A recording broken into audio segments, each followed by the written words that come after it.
Hey guys, in this video you'll see how I built up the nation of Gibraltar to become one of the best nations in the world. It took me about 50 years, but I have summarized it all and put it in one big video. So have fun watching, let me know if you liked it by smashing that like button, and also let me know down in the comments what you would have done differently. Today we'll be taking a look if we can get Europa FC, who are playing in the Gibraltar First League, to the top of European football, which means we're going to try to aim to win the Champions League. Next to that, I've also become the coach of the Gibraltar national team. I will be trying to take them also to the top of Europe. Without any further ado, let's jump straight into the series. So a bad team also deserves a bad coach. We have started with actually no attributes, and over the seasons we can hopefully improve it a lot more. And this is the team. Let's take a look at our 4 best players. So we have Ojeda, who's quite alright as you can see. Jose Antonio Galan, who we actually have on loan from the Magpies, who are also a team in Gibraltar. Then Antonio Bello, a striker-ish player. I think he would not be too bad as a striker if you look at his finishing, dribbling and first touch. And then of course we have Cipri right here, who could also be okay. Other than that, it's very well rounded. They're not far apart, because if you look at the worst player is this striker, and he doesn't really have good technicals, but mentally and physically he's alright. So let's hope that we can get some players in before the season starts. While taking a look at the transfer budget, you can see that we do have some room in the transfer budget and in the wage budget, so we could bring a lot of good players in, and that's what we'll be doing. Because currently we have 15 players, and I don't think 15 players is going to be enough to get us through this season. What is very weird about this league is that there's only 11 teams, and as you can see, it's been dominated by Lincoln in Gibraltar, but also Europa FC have won it a couple times. So we're going to try to make sure that we start winning it again. However, you don't play a lot of games in Gibraltar. If you go to schedule, you'll see that you're playing maximum of 3 a month if you don't count any European qualifyings. So it's going to be tough. The players won't get a lot of playing time, and I hope it might change once more teams get professional, but I doubt it. Anyway, this is the setup of the Gibraltar League, and we can't really change a lot about it. Before I'm going to sim to the end of the transfer window, we're first going to see what competitions we're playing in, because we're playing in the Gibraltar Football League, of course, where we're expected to come in top half. Well, I'm going to be aiming to try to win the league with this tactic. And of course the Europa Conference League, where we're playing in the league path first qualifying round, and I think that means that we're going to have to play a lot of qualifying rounds and to actually get through to them to really make it into the competition. I wouldn't expect it to do so. I would expect us to challenge for the title, so let's hope that we can do that with a couple of signings, and then I hope in 3 or 4 years we can qualify also for the Conference League. However, for now that's still far away. I will make some signings and come back to you at the end of the transfer window. While making transfers, we got the notification that we have been drawn against St. Patrick's Athletic. Shouldn't be too hard. I'm not sure if we can actually win this. It's 2 games against the Irish Premier Division side. They aren't very good, as you can see when we look at the players. They're kind of average, but so are our players. So let's see if we can actually do something here. If not, it's a shame, but we're still building up. So first season we're playing St. Patrick's Athletics. Let's go. That's the end of the transfer window, and this is the best player that we've gotten into the club. Alain Pons, or Alan Pons, I guess you should say. This guy, very good mentally, very good technically as well for this team, and physically not the best, but he could still do very well. And then this is what the team looks like. If we go to tactics, you can see here we've gotten a lot more backup players, which is good. They will help us really be able to rotate, although we don't really play a lot of games, as I already showed you. Then in the competition, for now we did do our best in the Conference League, but unfortunately it wasn't enough. We did beat St. Patrick's Athletic were 0-1, we lost, and then 4-1 we won. And then to Sofia SKA Sofia, which is a very big club from Bulgaria, we actually lost. So that's a shame. I'm now going to be simming to the end of the first season, and let's see how we actually did in that first season as Europa FC. The 23-24 season ended pretty okay, I would say, for Europa FC. We have finished in third in the league, which is not bad, just missing out on second place Magpies. Then we went, of course, into the championship group and once again barely didn't make it to the second spot. But that is alright.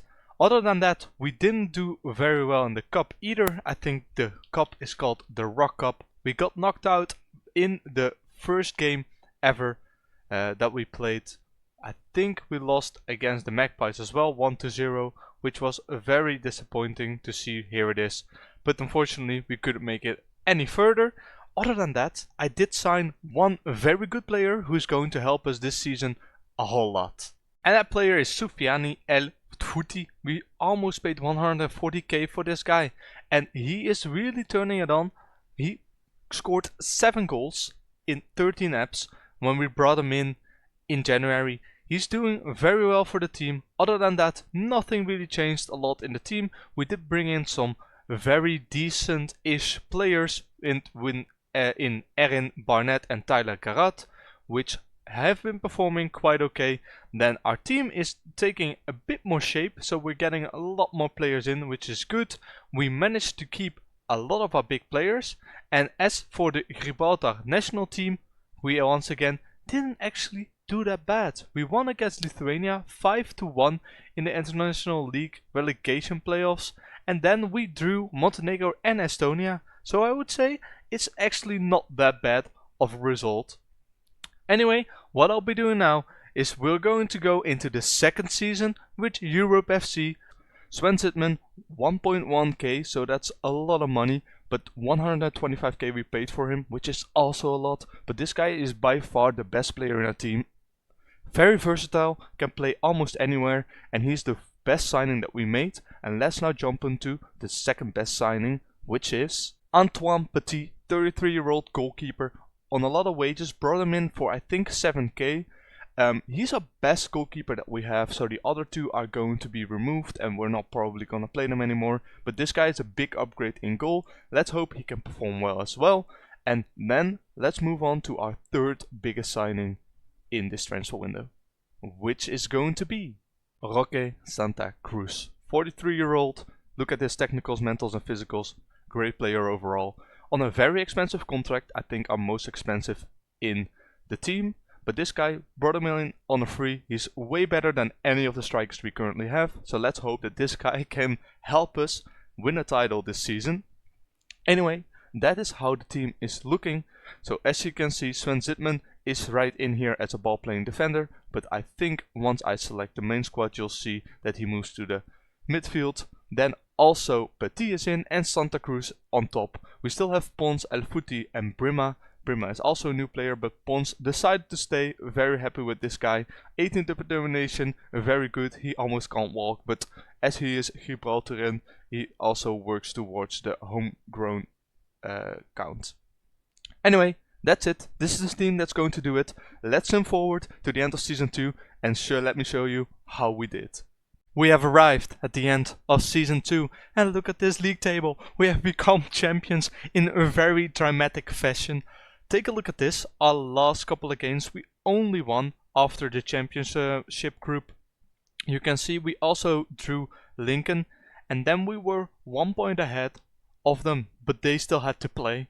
And look at how poorly they did here. We beat them in the Rock Cup final, so we also did win the Rock Cup, but then they drew against us and then they lost on the last day against the Magpies, which means that we maybe not totally deserved won the Gibraltar Football League this season, which is absolutely insane to already be doing that in the second season. Besides winning that, we also did pretty good in the Rock Cup, winning it actually. Beating, like I just showed you, Lincoln in the final, and on our way there also beating the Magpies, who are also a decent club nowadays. So doing very well. Then in the other competitions, of course, In the UEFA third round, we did lose against, we did win against Lugano, which was very impressive. But then we lost 1-6 against this Icelandic team, and I don't understand how we even lost 1-6. We then got back 4-2, but unfortunately it wasn't enough to go into the Conference League. However, since we have now been crowned champions, maybe we have a different path to the Conference League this time. So let me just quickly look that up. Alright, I couldn't really find it anywhere, but you start in the Champions League. Then if you don't make it in the qualifying path of the Champions League, you go to the Conference League. And if you just make it through, then you could potentially play in the Conference League itself. Of course, we didn't just do this on our own. We did bring in a lot more players in the January transfer window. And let me just show you what kind of players those guys were. As you can see, 4 signings. One of them isn't really relevant. Calvin Morgan is just a backup. But the other 3 are Sam Raksaki. Just brought him in on a free. Very good player. Very good physicals. He's really doing his job on that midfield. And as you can see, 11 games, 2 assists. He's doing wonderfully for us. Then Jonathan van der Poel. Also a very good player. If you look at the history, 6 goals, 2 assists in 10 games. Couldn't ask anything else from him. Very good physicals, technicals and mentals for this level. And then last but not least, Antoine Carriou. A centre back from France, very good overall stats as well, and these guys helped us get the title last season, but now next season we want to try to retain it and possibly make the Conference League. For that, of course, we're going to need a lot more players, so let me just quickly show you with what kind of transfer budget we're working this season. 200k isn't a lot, and 2k in wages is also not a lot, but we do still need to get a lot of money in from playing in the Conference League or in the Champions League. So that will probably boost our transfer budget a lot. So let's hope that some of that money can get put back into the club. And then I also want to show you a couple other things that happened around the club. The first things are the facilities of the club. We did increase the junior coaching and the youth recruitment, which is very nice to see. I've also started getting my National C license, and I'm actually already asking for the next coaching course for the next season, so that would be great. And we've also got an extension on our contract, which is very good to see. In this series, we're of course also the manager of the Gibraltar national team, and I haven't really showed you a lot of it yet. However, we started at 195th position and we're currently at the 189th position, which is already very good. And at the end of this episode, I will show you how we did in the past 3 years as the Gibraltar head coach. Once we start winning a lot of competitions with Europe FC, then Gibraltar will become a better footballing nation. We can pump money into the league, and that way we can make the country a lot better as well. Hopefully in 10 to 20 years we'll break into the top 50 of the European countries, but we're just going to have to steadily get there to make Gibraltar an insane footballing nation. I'm going to make some signings, and in a blip you'll see signing number 1 that I made before the start of season 3. And that signing is Aitor Albizu. Brought him in for 75k. I think he's going to do wonders for us. Physically okay, mentally has everything that you need, and is just a midfield maestro.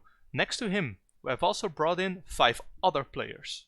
And let's start with Ethan Brito right here. Brought him in on a free. A very good backup player to have. He's going to be a left back for us. Then we've also brought in Paul Apia, and look at this guy's physicals. He's a physical beast in the center of the defense, going to play very nicely for us. Then Jack Sargent as a backup, brought him in, just a very average. Gibraltarian as well, so he does fulfill that homegrown status.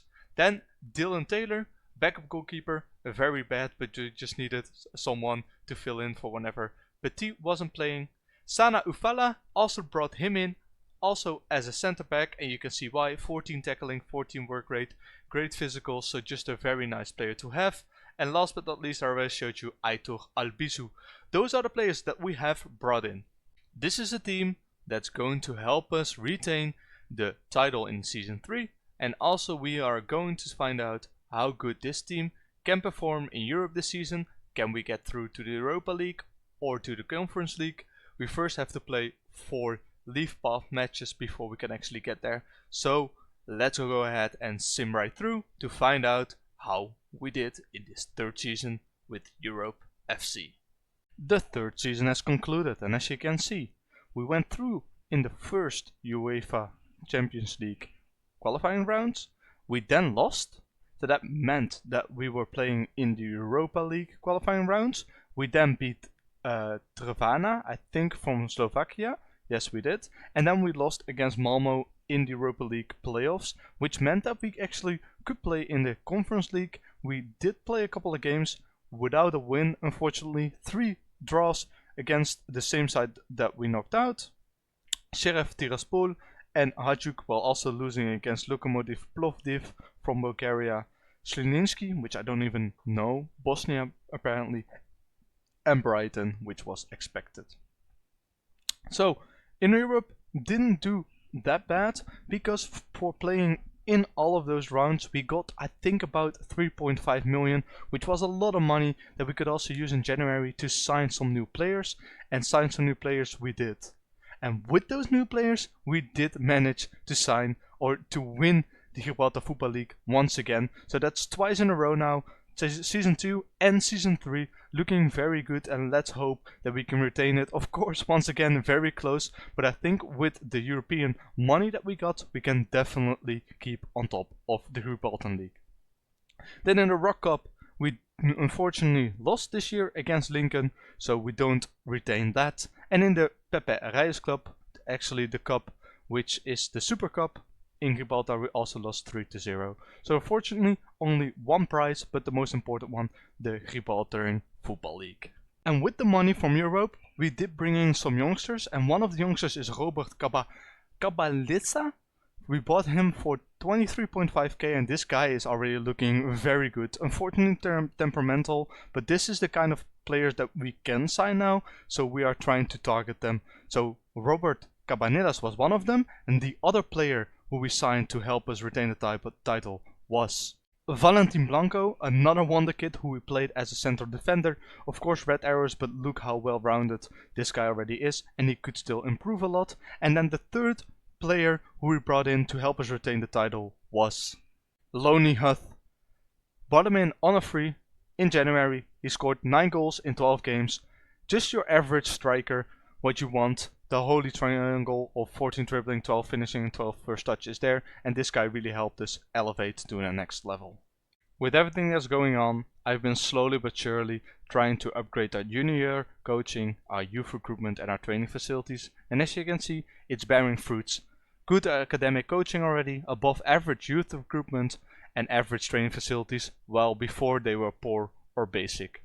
Other than that, I've also gotten a new contract until 2028, and I'm studying for the National A license, which will make our team perform better in the games. Also, I have added some stuff, so as you can see here, we've got a little bit more coaching, a little bit more scouts, and a little bit more physios, which I'm going to be filling in this season. Then if we take a look at the county of Gibraltar, we are currently in 177th position, which means that since we started over and we were at the 202nd position, we've really gained a lot of experience and we've really done well. If we go ahead and we check the schedule, you'll see that we're winning some of these friendlies against Liechtenstein, Kazakhstan and San Marino, which is very impressive.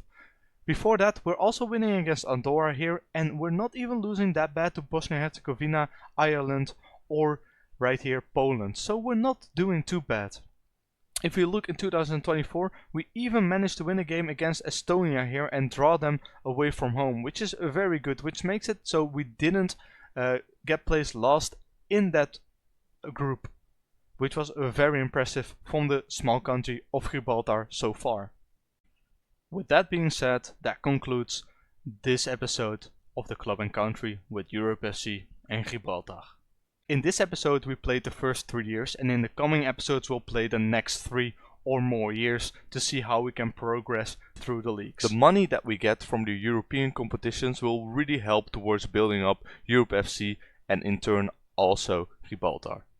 Other than the money for the club, it also helps us to sign better players, to get a bigger transfer budget and to get more wage budget, so that way we can get the better players in that we need to eventually also make it into the Champions League. Since it's a new season, I needed to make new signings because once again we of course needed to upgrade the team. I've brought in 5 starters, and the first starter of them is Rafael Garrido. This guy, brought him in pretty cheaply, 95k, and he's already insane. Look at these physicals, a very nice player to have in your team. The second player is even better, because he's a ton better than the current goalkeeper we have. Christopher Dilo, brought him in for 87k. Might be expensive, but we have the money to burn. We got a transfer budget of 700k at the beginning of the season, so it's worth it. He earns a lot, 1.7k, but he isn't even the biggest earner at the moment. I also brought in a third player who's also very good. In the name of value for money, we have brought in Simao Fernandez. He's on 3k a week, so that's a lot, but we brought him in on a free, and this guy is absolutely an insane boost for our defense. He has everything that you need from a central defender, very good mentals, very good physicals, and he will slot right in as that starting center back. Then on to the last two signings. Paul Devawere, I think I pronounced that wrong, but whatever. Very good defensive midfielder, which we're going to play as a right back. As you can see, mentally, physically very good, 1.6k. Brought him in for 75k, so also happy with that amount, and this guy is going to be our starting right back for the next season.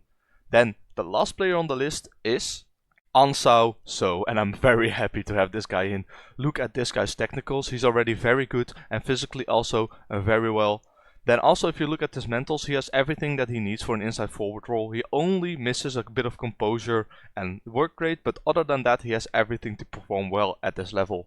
Brought him in on a free, so he doesn't even cost us any money, but he is on 1.6k a week, which is quite costly, but I think this guy is definitely worth it. What I find interesting is that the players we're bringing in now are really a lot better. If you look at the tactics, right here you see Garrido, So, Fernandez, Delaware and Dilo all making the starting team. So really we're upgrading a lot. But that also means that of course we are spending more on contracts. So as you can see here, I think when we started we were paying 400k per week, and now we're paying 3k per week, 2.3, 1.7. So our wage budget really is going up along the way. One last thing before I start the sim is that the Gibraltar Football League is now 89th in the world, which is already better than the Georgian National League, the Maltesian Premier League, so we're really making steps there as well. What I'll be doing now is I'll be simming forward to the end of Season 4, and after that you'll see how we did in Europe, and if we were able to retain the title once again. And I do think we can, but you never know what the FM gods have in store for you. Anyway, see you in a blip. And we're back, the end of Season 4, and as you can see in the Football League we have come in second, and that's only due to Lincoln having a lot of luck. As you can see here, 2-1 victory, 2-1 victory, 3-2, right here 3-2, they just barely lost to us, 1-2, but they just had a lot of luck with all of these victories, which was a pretty shame to see. However, we did win the Rock Cup, so the International Cup of Gibraltar, we won that very nicely. And the Pepe Reyes Cup, we also lost to Lincoln once again, basically the Super Cup of Gibraltar. But, there's one thing, we went into the UEFA Champions League, and let me show you how we did in there. So as you can see here, we first beat, I think this was an Armenian side, yeah they are, we first beat them 9-0, then we had to play Slovan Bratislava, which was actually interesting. We did do very well in the home game, in the away game a bit less, but on aggregate we still went through. Then the same thing happens to Hajduk, which we actually beat 1-5 away, which was a really interesting result, because they're usually really a big team in the UEFA Champions League. Then we beat PAOK as well, a very big team as well, 3-1, which made us play in the Champions League. And look at these teams we were playing: Olympique Lyon, Liverpool, Porto, Leipzig, and even beating Leipzig at their own stadium 1-2, which was absolutely insane. And just imagine, you know, Liverpool, a big team in the Champions League, having to come to our Victoria Stadium with 2,000 people only in it. That was just amazing to see. We didn't do well in Champions League as I expected, but anyway, we did play in it, and it gave us a lot of money. And as you can see right here in the finances, we now have 16 million and a 10 million transfer budget with insane wages to spend, 57k, that's almost double as what we're spending now. So the board really expects us to be able to build on the success that we've got the last seasons. So let's see what we can do with all the transfer budget that we've gotten for this incoming season. Since the money from the Champions League already came in January, we already asked for more transfer budget, and I got it, so I already made some signings in January. So let me just quickly show you who those signings were. I got 4 million to spend, and I didn't even spend all of it because I couldn't bring anyone in who was actually better for our team and that we needed to pay a lot for. So all of these players came on a free or on a very cheap free. As you can see, the players are very good already that we're bringing in. Mainly youngsters, 25 years or younger, some quote-unquote wonder kids in the game, and they're looking very good as well. If you look at their physical and mental ability, technically they're not the best yet, but that will come if we just move through the ranks of the European competitions. So as you can see, like, we're making progress, we're getting better players in, and I hope in the coming transfer window we can get even better players in. So this is what the team is looking like right now, but I'm going to make a few changes, so I'm going to see if I can get more players in. So that might mean that the players we brought in January are actually already going to leave again, but we'll see how that happens. Anyway, 10 million I have to spend, so I'm going to be spending it, and I'll be back in a blip to show you what kind of savings we made to go into Season 5. But these are the players that we brought before the 5th season and also in January, and as you can see, most of them are just very good players already. Baptiste Roux was a starter for us. Let me show you Gabriel as well. This guy was absolutely insane for us as well. Brazilian, the first Brazilian I think ever in our team, looking very good. And also bringing in, of course, Julian Rijkhoff, a Dutch, I want to say wonderkid, but I don't think he's a wonderkid just yet. And why did I make all of those signings? Because we had to sell 2 of our youngsters. Robert Cabanillas and Rafael Garrido, they both left us for Paris FC and Braga respectively. They wanted to leave, I couldn't really keep them. They had a contract for another year, so I needed to sell them on. Anyway, let me just quickly show you how we did in the 5th season with all of these extra signings. So this year we were able to get the title once again, but it was still a very rough patch because for some reason Lincoln also keep winning. They also have a very good team, and if we go ahead and check the league as well, you see that we have a lot of very bad teams and then 3 or 4 good teams with Magpies, St. Joseph's, Lincoln and us, but we did eventually manage to claim the title. Then in the Conference League, we didn't do too bad. If we go to schedule, you can see here, we won a couple of games in the league phase. Then we knocked out Apoel and eventually got up against Juventus, where we lost 0-2 at home, but we won 3-2 away. So it wasn't even that bad of a try. And then as for a Rock Cup, we did win it once again, making us consecutive victories in the Rock Cup. One thing I still wanted to show you is look how good we are doing. Julian Rijkhoff scored 30 goals this season, with Jesus Carmona also scoring 18, so really hoping that Rijkhoff can stay. I think I already gave him a new contract to 2030. We can however still only give minor contracts for not so long to players, which is kind of a shame, but that is how it is.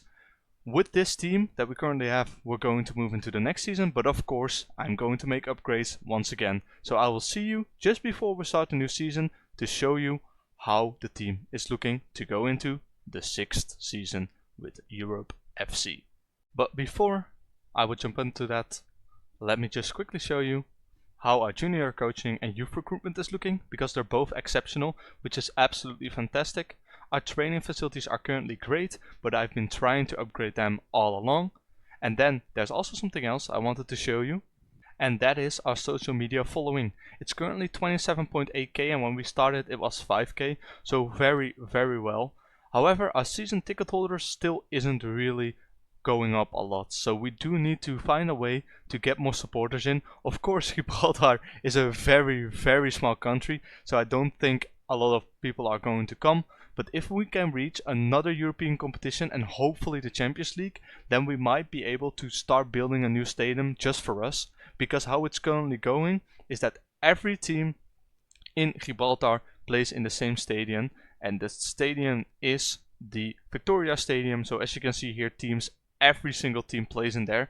So what we kind of want to do is we want to start building a new stadium, but of course that's very hard since there's only 33,000 Gibraltarians in the world. Anyway, I'm gonna make some signings. 10 million to spend. We're never gonna spend all of that, but maybe we can spend all of the wage budget. You will see me in a blip with the final team for season 6.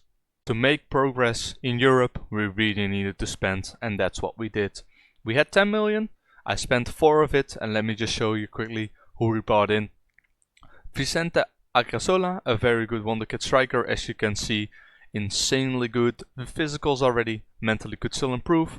Jose Antonio Soriano, a centre back with insane physicals. Miguel Alves, who is going to be playing as a left or right back for us, also a rotational player. And then I brought in a new goalkeeper, Mio Backhaus, spent 1.1 million on this guy, and very happy to have him in. He's already a big improvement over our previous goalkeeper. And of course Mamadou Fofana, who we brought in. He's pretty cheap, he's pretty good, very versatile. As you can see, 15s in all stats, so we're really getting in a lot of good players now. But it's also costing us, of course, since we already spent 4 million of the transfer budget that we've got. We also already have a couple of signings who are in the 28-29 season, and most importantly is that Jesus Carmona left our club. He had a release clause, so he left to Tenerife for like 40k. Absolutely insane, but we can't really do anything against it. It's because the reputation of our league is so low. Anyway, against that we brought in 4 more players. Joan Trinques, a backup striker or maybe even a starter, a very good player for 300k. Then on the free we brought in Gadi, who's going to be our new right back, Trilly, who's going to be our new left back, and as you can see, this guy is insanely well rounded and he's one of the best players in our team. And last but not least, Matthias de Wolf, who we brought in, and as you can see, these players are really getting up there, so we can really do hopefully well in Europe this season. Of the signings that we made, 6 already made the first team, which is very good to see. It means that we're upgrading all around. What happens now is I'll be swimming forward to see if Europe FC can reach European competitions for the 4th year in a row. See you in a blip. And we're back, and we've won the Gibraltar Football League once again. 2nd year in a row, and I can 100% almost say now that we're going to win it every year from now on, because we've been so dominant and we are really going to make sure that we keep this dominant streak going. Then other than that, we have reached the Champions League, the Ray Cup we won and the Rock Cup we won. So Rock Cup, 3rd year in a row, very good, and I think the Reyes Club is actually the first time that we win it in this series. Then let's take a look at how we did in the Champions League. As you can see, we made it to the league path and then we didn't proceed any further. We did win 3 games and we barely didn't make it out of the group, but unfortunately it wasn't meant to be. However, all the money that we've got from playing in the Champions League once again, which is about 25 million, really helps it, so we can continue our dominance in Gibraltar and keep building Europa FC up, and also of course keep investing in the team to buy better players every year again. For the first year ever, we also got a good youth product in with Noah Reed. His potential isn't too good and he's light-hearted, but as you can see, already 6 in acceleration and 16 pace means that this guy does have some potential, and not just only for our team but also for the Gibraltar national team. So I'm very happy to have this guy in, and I hope he can have a really good future in Gibraltar. Other than that, let's take a look at our finances. We currently have 10 million in the bank and we have a transfer budget of 9 million. Of course, I'm not spending all of that, but we are going to aim to reach the Champions League once again, because that means a guaranteed 16 million. Other than that, I also have something else to show you, and that is our facilities. As you can see, training facilities superb, youth facilities basic, we are getting up there and we are building them up as we speak, and junior coaching and youth recruitment already exceptional, which is absolutely insane for the youth product that we might get in later in this series. Investing this much into the junior coaching, youth recruitment and youth facilities means that we get a lot of better players in, which we can eventually also use for the Gibraltar national team. What's interesting to see is that the Gibraltar Football League, due to us being so good in Europe, has gone up from 115th 6 years ago to now 66th in 2028, and that doesn't even count this season where we played in the Champions League. That all means that eventually we'll get more direct places for European football, which means that our reputation goes even higher and more money gets into the league and also to all the Gibraltarian teams, and they can invest that once again in their facilities to bring in better youth. The goal for this episode has been reached, which was reach the European competitions 3 years in a row. You can now say that Europe FC is a well-established European football club now. Anyway, for the next episodes, we're going to need more goals, so please leave them down in the comments and I'll see if I can use any of them in future episodes. Before I end the episode, let's firstly take a look at how the Gibraltar national team is doing. Of course, in 2023 we were 202nd and currently we're 169th, which is very good. And just to show you what kind of players we are already getting through, Josh Palmer is an insanely good wonderkid, which I've tried to sign many times, but he doesn't want to leave because of the rivalry between Lincoln and Europe FC.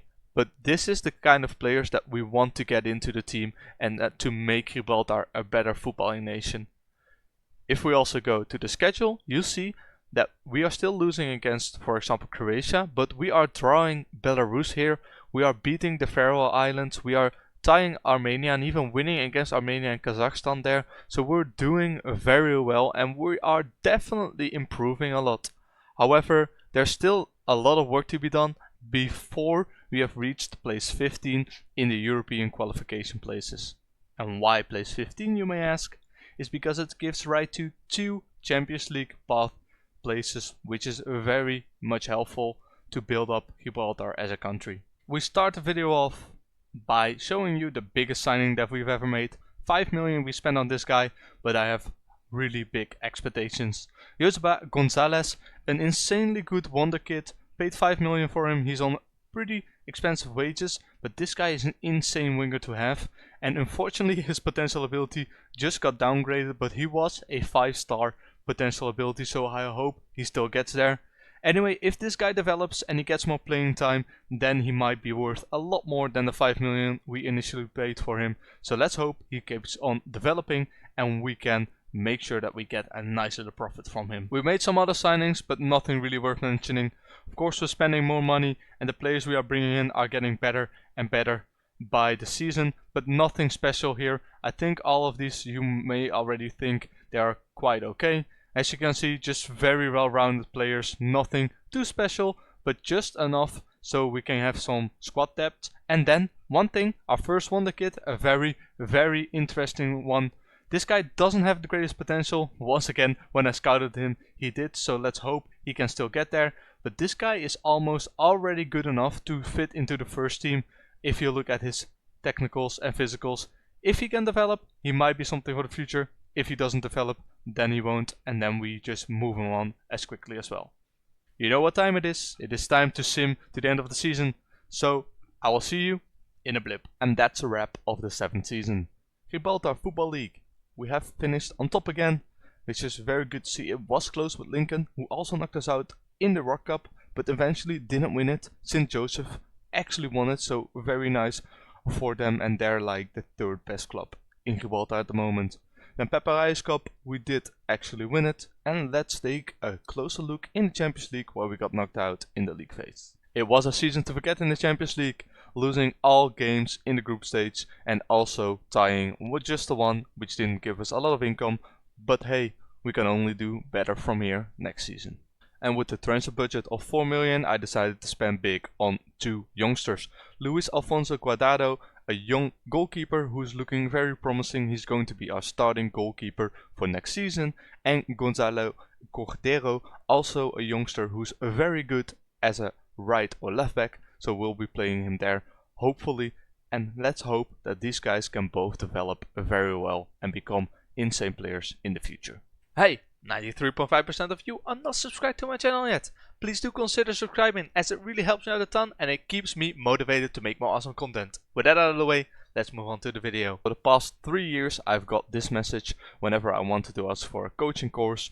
They're saying that they don't want to give it because they fear that bettering myself could lead bigger clubs for my service, but I will never leave them, but they just don't know. So I'm not getting another coaching course, which is very sad to see because it would only help us improve more, but unfortunately it is what it is and we'll just have to wait to build up Europe FC stature in the game more. And how do we do that? To reach the Champions League every time again and to make sure that more players play into the Gibraltar Football League. 1.5 million I have to spend on more players to bring in. A couple of players are going to be leaving, some we might even want to sell because they are on too high wages or they are just not good enough anymore, so we'll see what we can do. Anyway, I am going to try to spend all of the transfer budget this year because I really want to see us get some wins in the Champions League to get some more prize money in. I'm going to be simming to the end of the season, make some signings, and I'll see you back in a blip. 2 signings made. One of them, Guido Palma, 2 million from Independiente. Very nicely, very well rounded this guy, very happy with him. And another signing, and we signed this player on a free. The other person we signed, Justin Persson, very good player, driven personality, 19 determination, has some potential ability, got released by Ajax, so we picked him up on a free. He's going to be a backup for us, but a very good backup. We don't have a lot of players, so he might get a game in here and there. So this is the team that's going to do it for Season 8. None of the signings that we just made it into the first team, but of course Cordero did, which is very nice to see. Ball playing defender, we are retraining him and he is a very good prospect for the future, hopefully. Before I sim to the end of Season 8, let me just show you one little thing. And that is Gibraltar Football League, 49th in the world. In 2025 we were 96th, so we're really making steps there. If we go ahead and we check the qualification places, then you can see that we are in 23rd. Our goal before this episode ends is to reach the top 15 and we'll see if we can make it. Anyway, we got 3 places last season. Let's see how many places we can gain in the next season. I'll be back in a blip when I sim through the 8th season. The end of Season 8, and we have once again finished on top after the championship group. And in the Champions League we actually did really good, making it out of the group with wins against Union Berlin, Pogon and Feyenoord, and even drawing Real Madrid. But the biggest stunt came after we went through to the knockout stages where we beat Liverpool 4-1 at home, but unfortunately lost 0-4 away.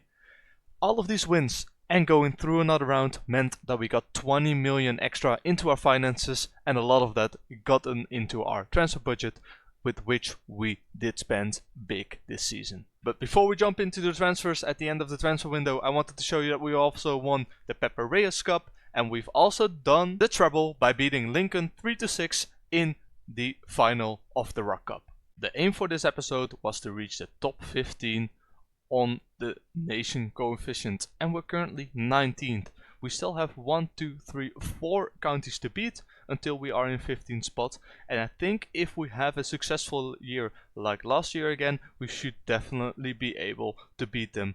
Currently we're on 24,000 points. That means that if we do reach the Champions League again, and if we do manage to actually do well again, then we might make another big step towards that top 15 in the coefficient list. Since the nation of Gibraltar was on the 23rd position last season, we do start in the Champions path and in the second round, which means that we skip the first round altogether, and it makes it easier for us to qualify for the Champions League. Let's run down to the players that we have bought with that transfer money that we've gotten. As you can see, a lot of youngsters as well. And there we have the big signing, Sully for 5 million. I just want to get back to him real quick. As you can see, very decent players. Some rotational, some backups, and some for the future. But then Sully, insane player, going to be playing a lot for us. Only 24 years old, one of the best players in the team already. Looking very good physically, mentally, and technically. So happy to have him in and to be spending the big bucks. He is on 26k a week as well, so he is earning quite a lot. And then let's jump into the transfers that are officially for this season, because the next season we had a pretty big sale. I would say Jesus Camona, I didn't want to sell him. The board agreed the transfer for 60 million, which is, if you look at this guy, really a lot. He left to Genk for 12.25. We bought him for 600k, and this guy had an insane career. We bought him, then we sold him, and then we bought him back.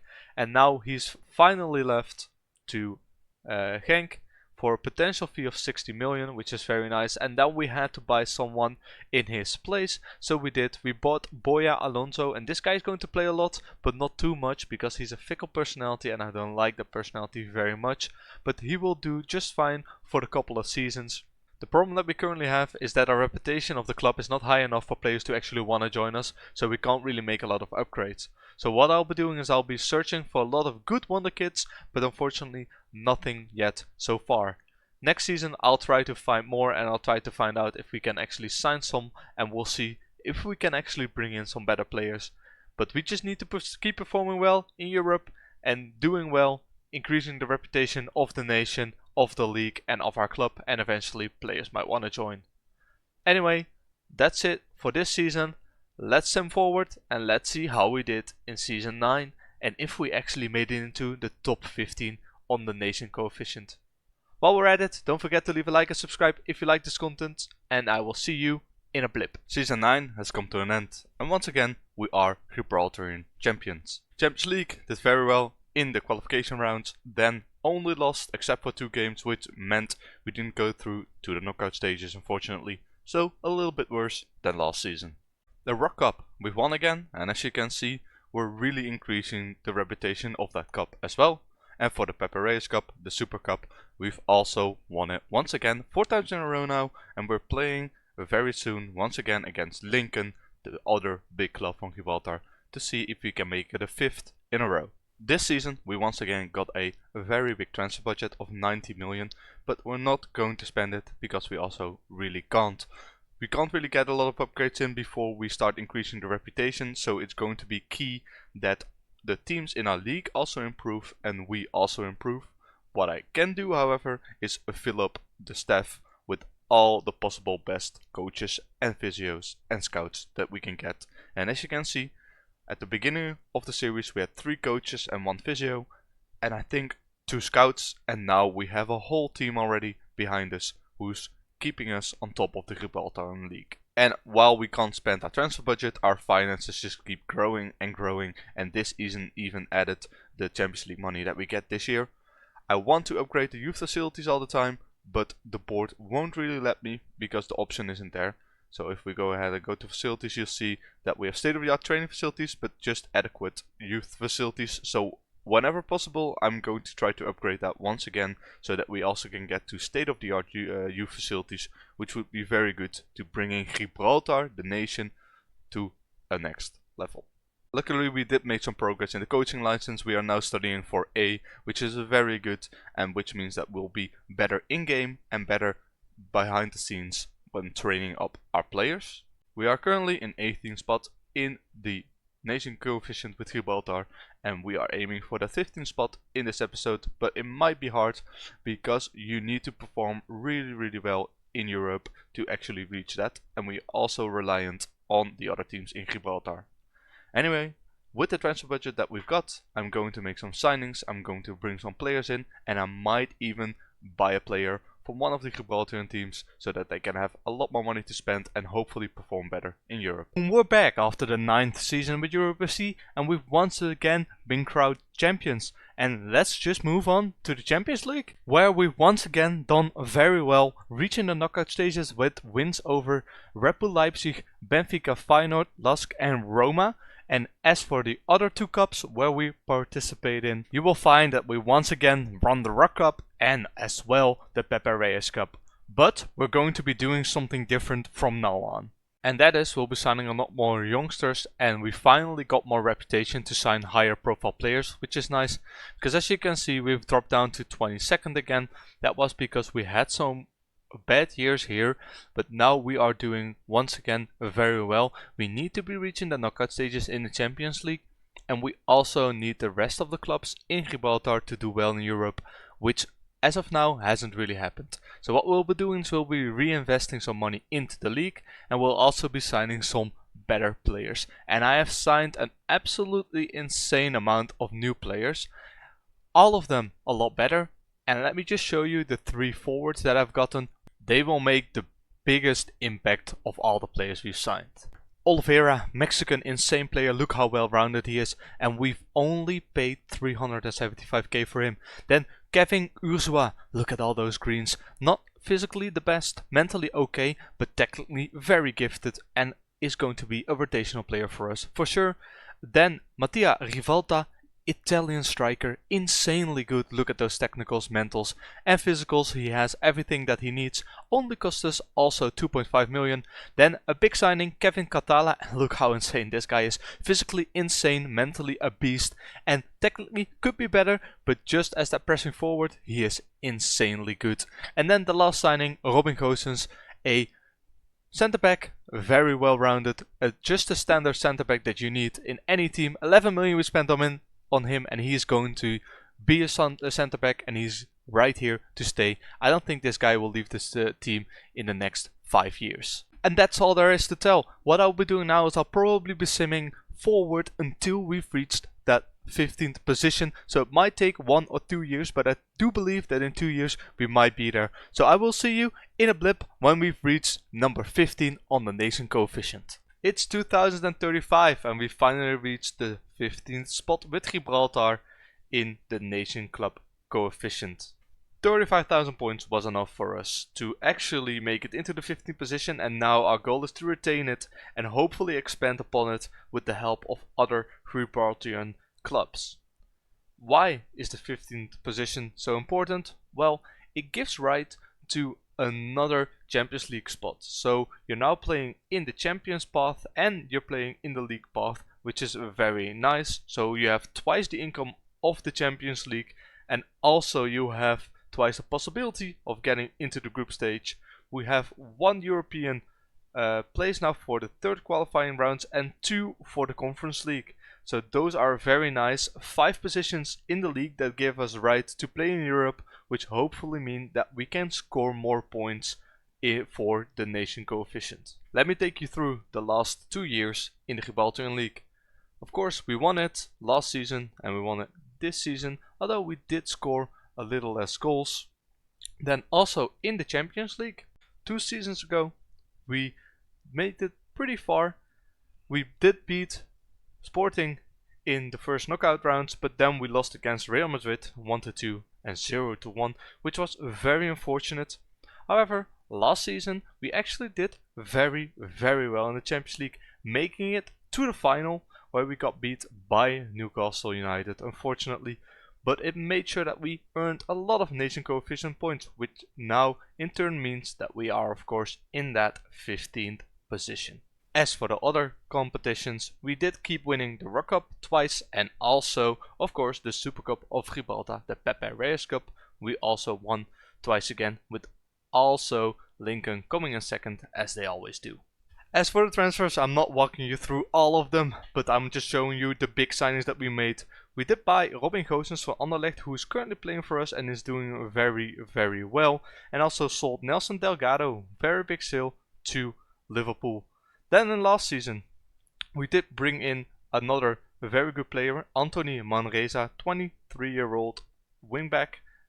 90 million for him, because we do have an insane transfer budget every year now.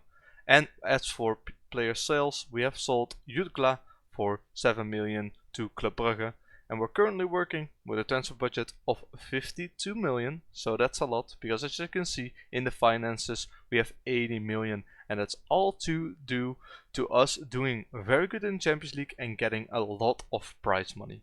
To give you a kind of feel of how good our players are currently, I'm going to be showing you our 3 best players that we currently have in the club. Manuel Bello, as you can see, a very good youngster, brought him in last year for 5 million. A very good player, playing him as a defensive midfielder, and physically and mentally he is of course a beast. Then also Jose Pellicari, who's actually going to leave us because he doesn't want to play for us anymore, but also a very good player, great physicals. Technically not the best, but mentally very well rounded. And of course we have Robin Gosens, who we just brought in from Anderlecht, who actually wants to leave, but I'm going to try to keep him at Gibraltar for the longest time, so that we are able to hopefully make it far again into the Champions League. Last but not least, I'm going to be showing you how we're doing with Gibraltar. Currently 118th, which isn't too bad if I do say so myself. One of our players has already started playing outside of Europe. Noah Reed is playing for the Go Ahead Eagles, and this guy is absolutely not bad. He came from our youth, if I'm not mistaken, sold him on for a very cheap fee, and for the Go Ahead Eagles he has already scored 6 and got 1 assist in the 2nd division of the Netherlands. So not a bad player. I'm He's not good enough for us, but he's good enough for the national team for sure.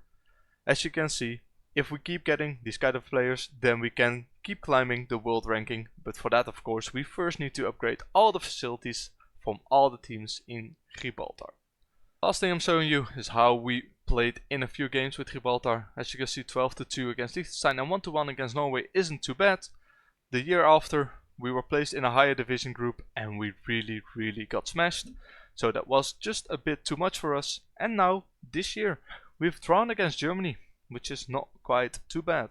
We have also barely lost against Sweden. So for the European Champion qualification spots, we might have a slight chance to go through. It would be nice. It would mean that we're playing in the Euros next season.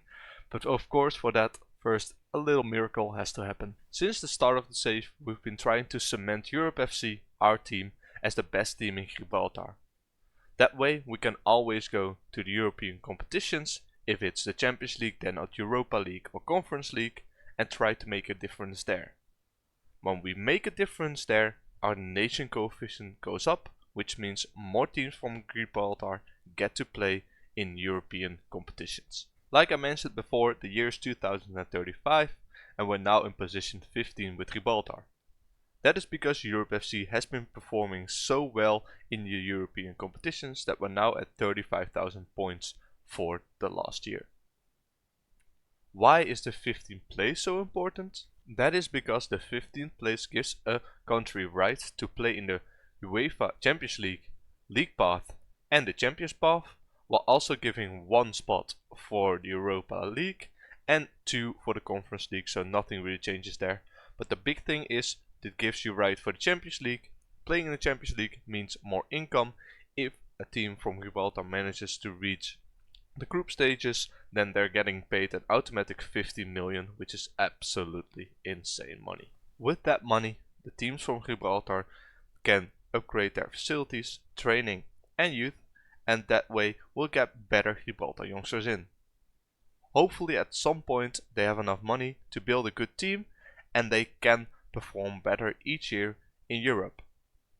For now, however, we need to do our best with Europe FC to always reach the knockout stages in the Champions League and even go further, because we can't afford to lose the 15th spot on the nation coefficient. Since we reached the 15th spot last season, it means that this season we don't get access to the 2 Champions League spots yet, but we'll get it in the next season.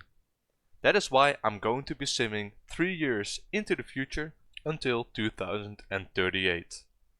By then we'll look back at the last 3 years, I will continue making signings and I'll take you through what happened in those 3 years and if we could make any progress in the nation coefficient or at least retain our 15th spot. Before we start the sim, I wanted to show you how the nation of Gibraltar is looking. We're currently 118th in the world, but I did something to really improve our team.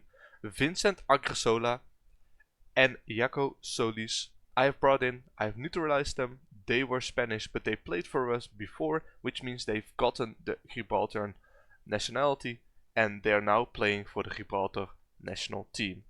These guys are so good and they will give an instant insane impact onto the team. Anyway, that's it for now. 3 years into the future and I'll be back. I will be seeing you in a blip. Hey, 93.5% of you are not subscribed to my channel yet. Please do consider subscribing, as it really helps me out a ton and it keeps me motivated to make more awesome content. With that out of the way, let's move on to the video. It took a while, but here we are, 3 years into the future in 2038. A lot of things have happened and I'm going to walk you through all the things when it goes from competitions to transfers to other things that have changed around our club and of course the nation of Gibraltar. First things first, let's start off with how we did in the Champions League in those last 3 seasons. As you can see, we're always playing in the qualifiers. As you can see right here, different clubs were playing. Then we're moving to the group stages where we usually win most of our games. We do lose 1 and 2 there against Barcelona and Liverpool in this case. And this year we actually made it pretty far. As you can see, we made it to the final where we lost against Barcelona for 1-3. But I think this was very lucky because look at this home win against Newcastle, is just unbelievable. And also beating Chelsea away 3-1, while also drawing them at home. So very impressive. Don't think we were going to do it the next seasons, and I was right. Once again, making some very nice victories over Antwerp, Napoli, Red Bull Salzburg, Lyon and Porto, but eventually getting knocked out by Newcastle because they were just too strong in that season. Then, the last season, the season we've just played, we've won actually quite a lot in the group stages and also drew against Liverpool and Newcastle. We then took revenge on Barcelona, beating them in the second leg of the round of 16 3-1 after we tied them 2-2. And then of course Paris Saint-Germain came around. Well, we couldn't really keep them off. They beat us 4-0, and then at home in our tiny stadium of 2,000 people, we actually managed to keep them to a draw, but eventually were knocked out in the Champions League. Then on to the league. As you can see, the Gibraltar Football League goes into a championship group. In the 35-36 season, we finally got 70 points, finishing top. Then once again finishing top the season after, 73 points, and also 75 points in the last season that we've played. And as you can see, we have 5 teams in the Champions League now because we reached that 15th spot on the coefficient list, which means that the 5th seed and the 4th seed are playing in the Conference League, the 3rd seed is playing in the Europa League, and the 1st and 2nd seed are playing in the Champions League, which is actually very good for us. As for the Rock Cup, we've won it once again, not giving up our streak of winning it every year. As for the Super Cup, the Pepe Reyes Cup in Gibraltar, we've actually won it 3 times again, because, well, the league in Gibraltar is not that hard. All of our European victories meant that the Gibraltar Football League is now 20th in the world when it comes to the reputation. However, when we take a look at the Nation Club coefficient, we see something different, and that is that Gibraltar have climbed to the 13th spot, which is very good to see. For the next season, we have 42,000 points, which means we're going over Czechia, but we're also getting taken over by Switzerland, which means that we'll be staying in that 13th spot, which is very good for us. Remember, our goal is to stay above the 15th spot. This way we keep 2 of our qualification places for the Champions League, and that is the main goal, to keep growing the nation of Gibraltar. When you're above 15th place, you'll get 2 Champions League spots, 1 European spot and 2 Conference League spots. Of course, to improve the nation of Gibraltar, we're going to need our other teams in the league to perform well in Europe as well. Because all of these nation coefficient points, for now, have come from all the teams that are playing in Europe. However, the other teams haven't really been contributing a lot. And let me just show you a couple of the teams that tried to make it into Europe. As an example, I'll be showing you the second best team in Gibraltar, the Lincoln Red Imps. As you can see, the previous seasons they've all finished in 2nd or 3rd this last season.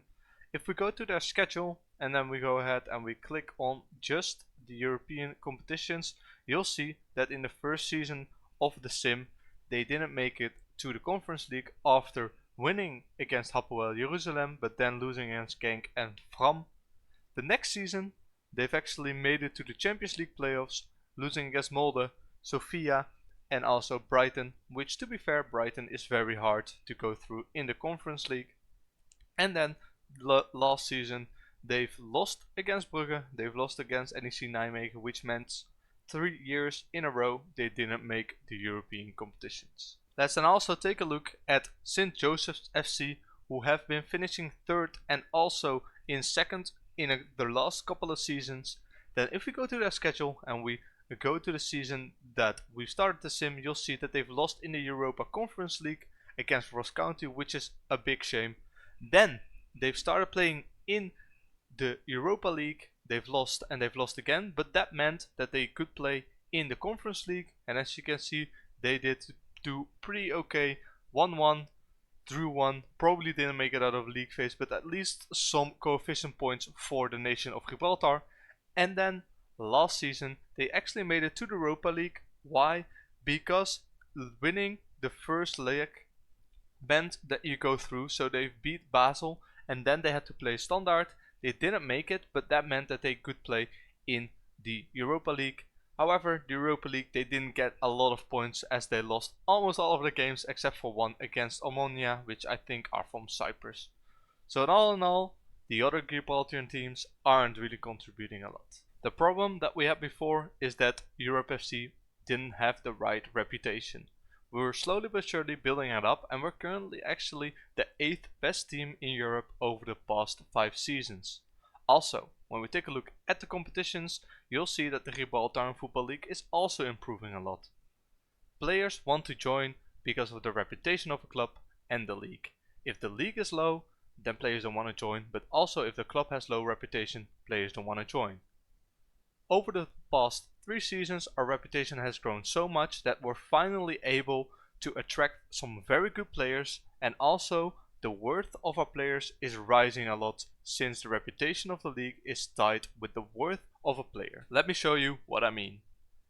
In 2033-34, we couldn't really spend a lot of money on players. Why?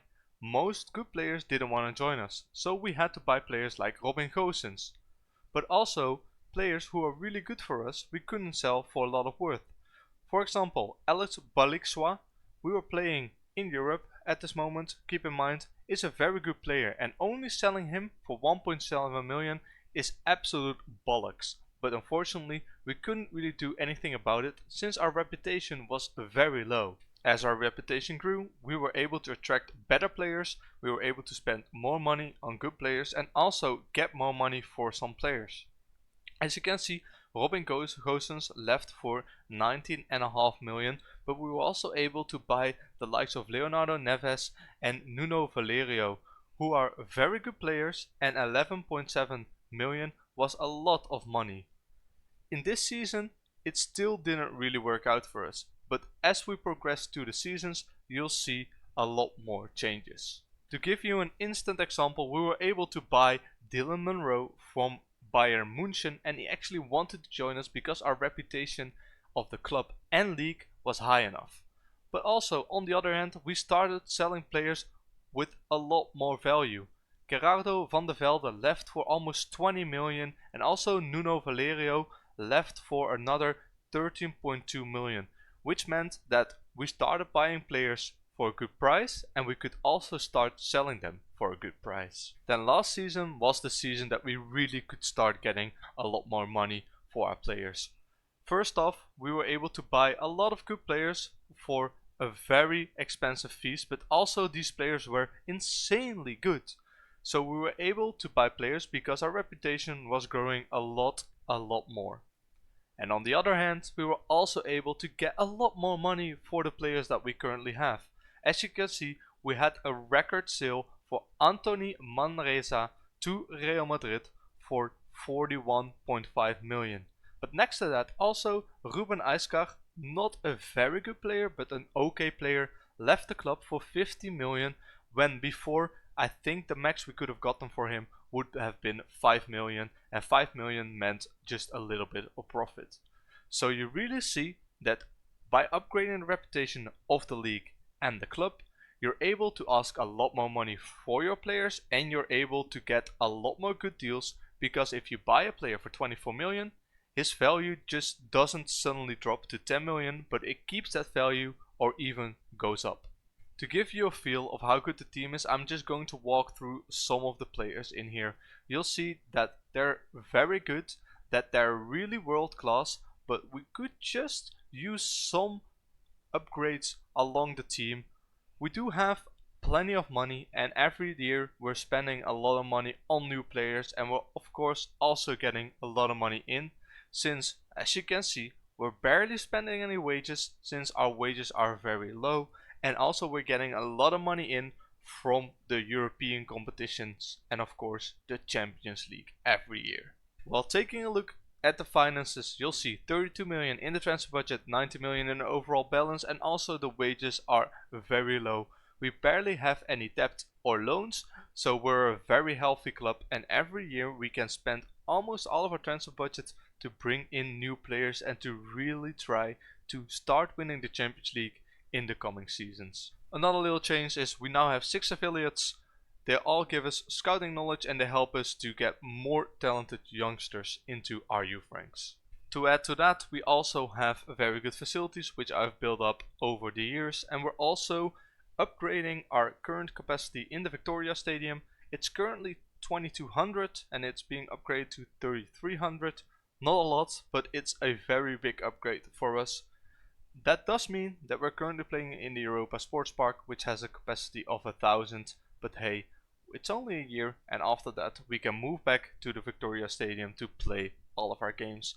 And hopefully, playing our games there will increase the revenue we get from the home games with a lot. So what's next? How can we make sure that the Gibraltar nation is going to be the best in the world?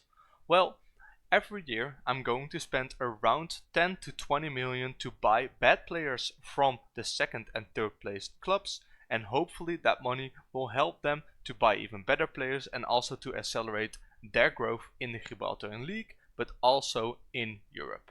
Hopefully the money that I quote unquote give to these clubs will help them to upgrade their training and youth facilities so that talented youngsters come through the ranks, and also the national team of Gibraltar will be upgraded in the future. To end this episode off, I want to show you how we did with the nation of Gibraltar in the last 3 seasons. First, we started off with an okay finish in the Europa Championship groups, barely losing to Germany and to Ireland, which isn't bad to be fair.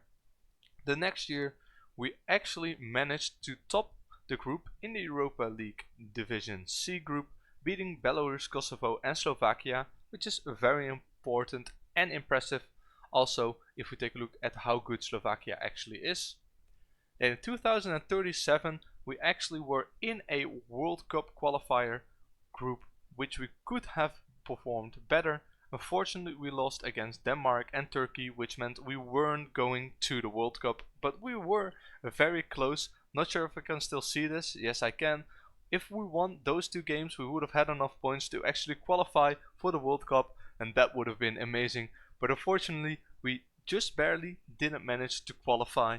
This year, we didn't lose yet, 4 friendlies and 3 wins, 1 draw. We've been also drawn in the European League Division B with Germany, Finland and Slovenia. I don't think we'll demote. I also think we'll go up because we aren't able to beat Germany, but we're definitely better than Finland and Slovenia, so let's hope for the best. To end the episode off, Gibraltar are in the 96th position on the world ranking, which is absolutely insane. They have already made up 80 spots in 10 years, and to keep this going we really need to keep upgrading the teams in the Gibraltarian Football League. And that is going to be the goal for the next years. We're going to try to spend as much money as we can afford into the other teams to help grow the nation of Gibraltar. Our goal is to reach the top 10 in the Nation Club coefficient. Why the 10th place, you may ask? Well, that's simply because when we reach the 10th place we have better Champions League and Europa League spots, and also it's achievable in the next 5 years. What I'll be doing now is I'll be zooming forward another 5 years to 2043.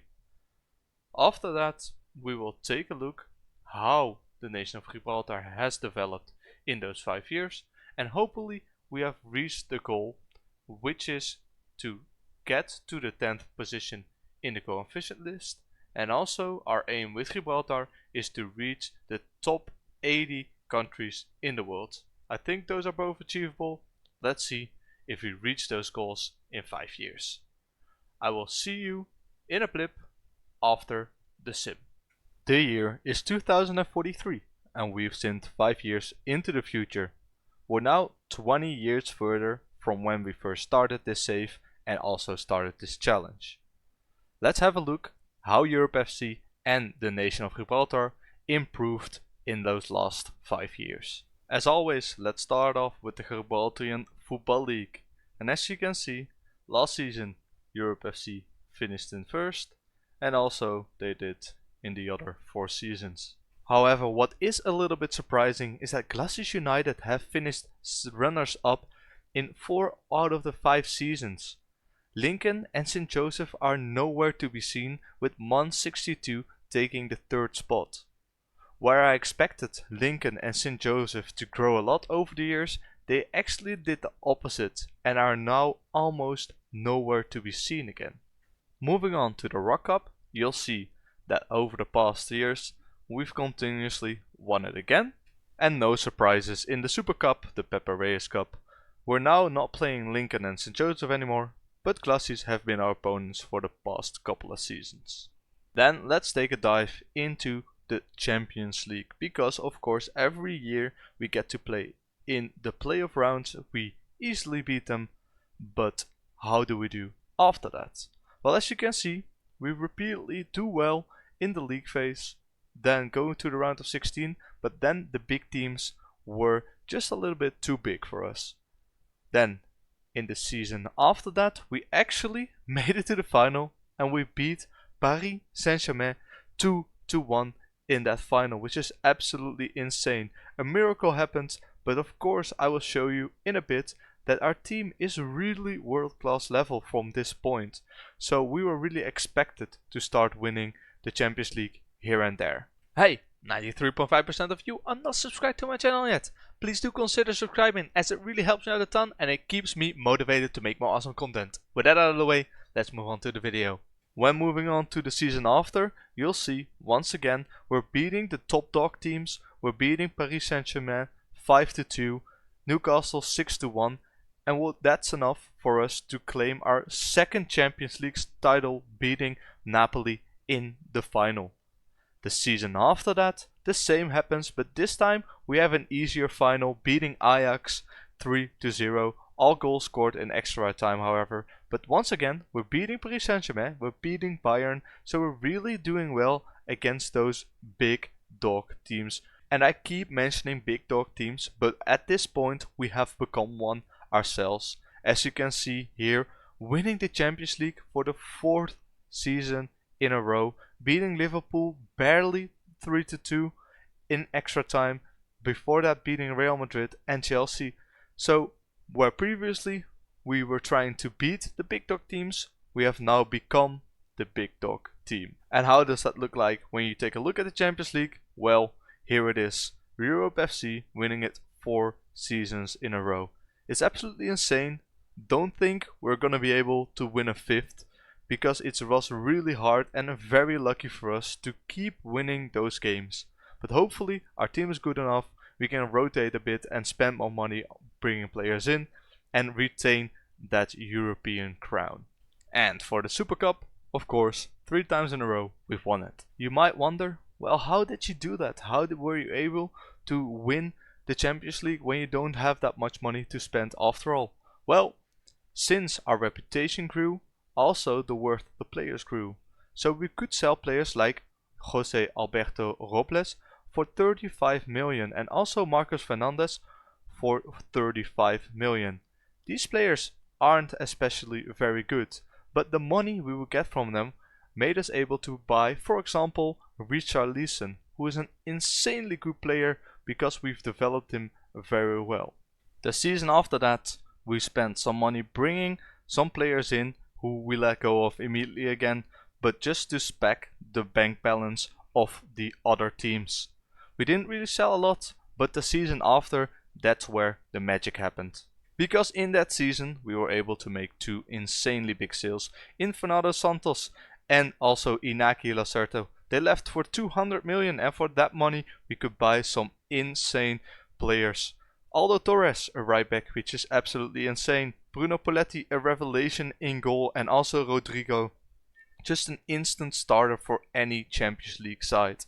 Also bringing in some youth in Peter Bucks and Mohamed Al-Otaibi, which really helped us get more versatile and really helped us to improve for the future. Keep in mind, at this point we already had a team that was good enough to win the Champions League, but after these signings we were able to retain it for the coming years. The years after, we kept spending money on players. Noteworthy, Pierre-Alexis Poulain, a center back who is absolutely insane. And also we tried to spend more money to the league, to St. Joseph in this case. 45 million for their players was helping them to grow their club's reputation. Because if we keep spending money on players, the reputation and the finances improve of that said club. So the year after we did exactly the same, bringing in Aram Variante and of course releasing him straight away. Also in that season, our record signing Rafael, and look how insanely good this guy is, physically, mentally and technically a beast, can play anywhere in defense. I'm so glad to have this guy in. Other than that, we did make some good sales. Martin Mazin left to Bayern, so we're still trying to bring in those youngsters, develop them, play them a little and then sell them on, because of course with this strategy we need to stay on top of the game while also giving back to the Gibraltarian League. However, the thing I don't completely understand is the fact that we're spending a lot of money bringing in all these St. Joseph players and they're not spending it. I think over the past years we spent 70 million, but then if we take a look at the facilities, you'll see that they've now got basic training facilities, while before it was poor training facilities. So they are upgrading their facilities, but one way or another they're going to need another form of standard income. So not the income they get from transfers, but income when it comes to European football. But for that we've also made some very good steps.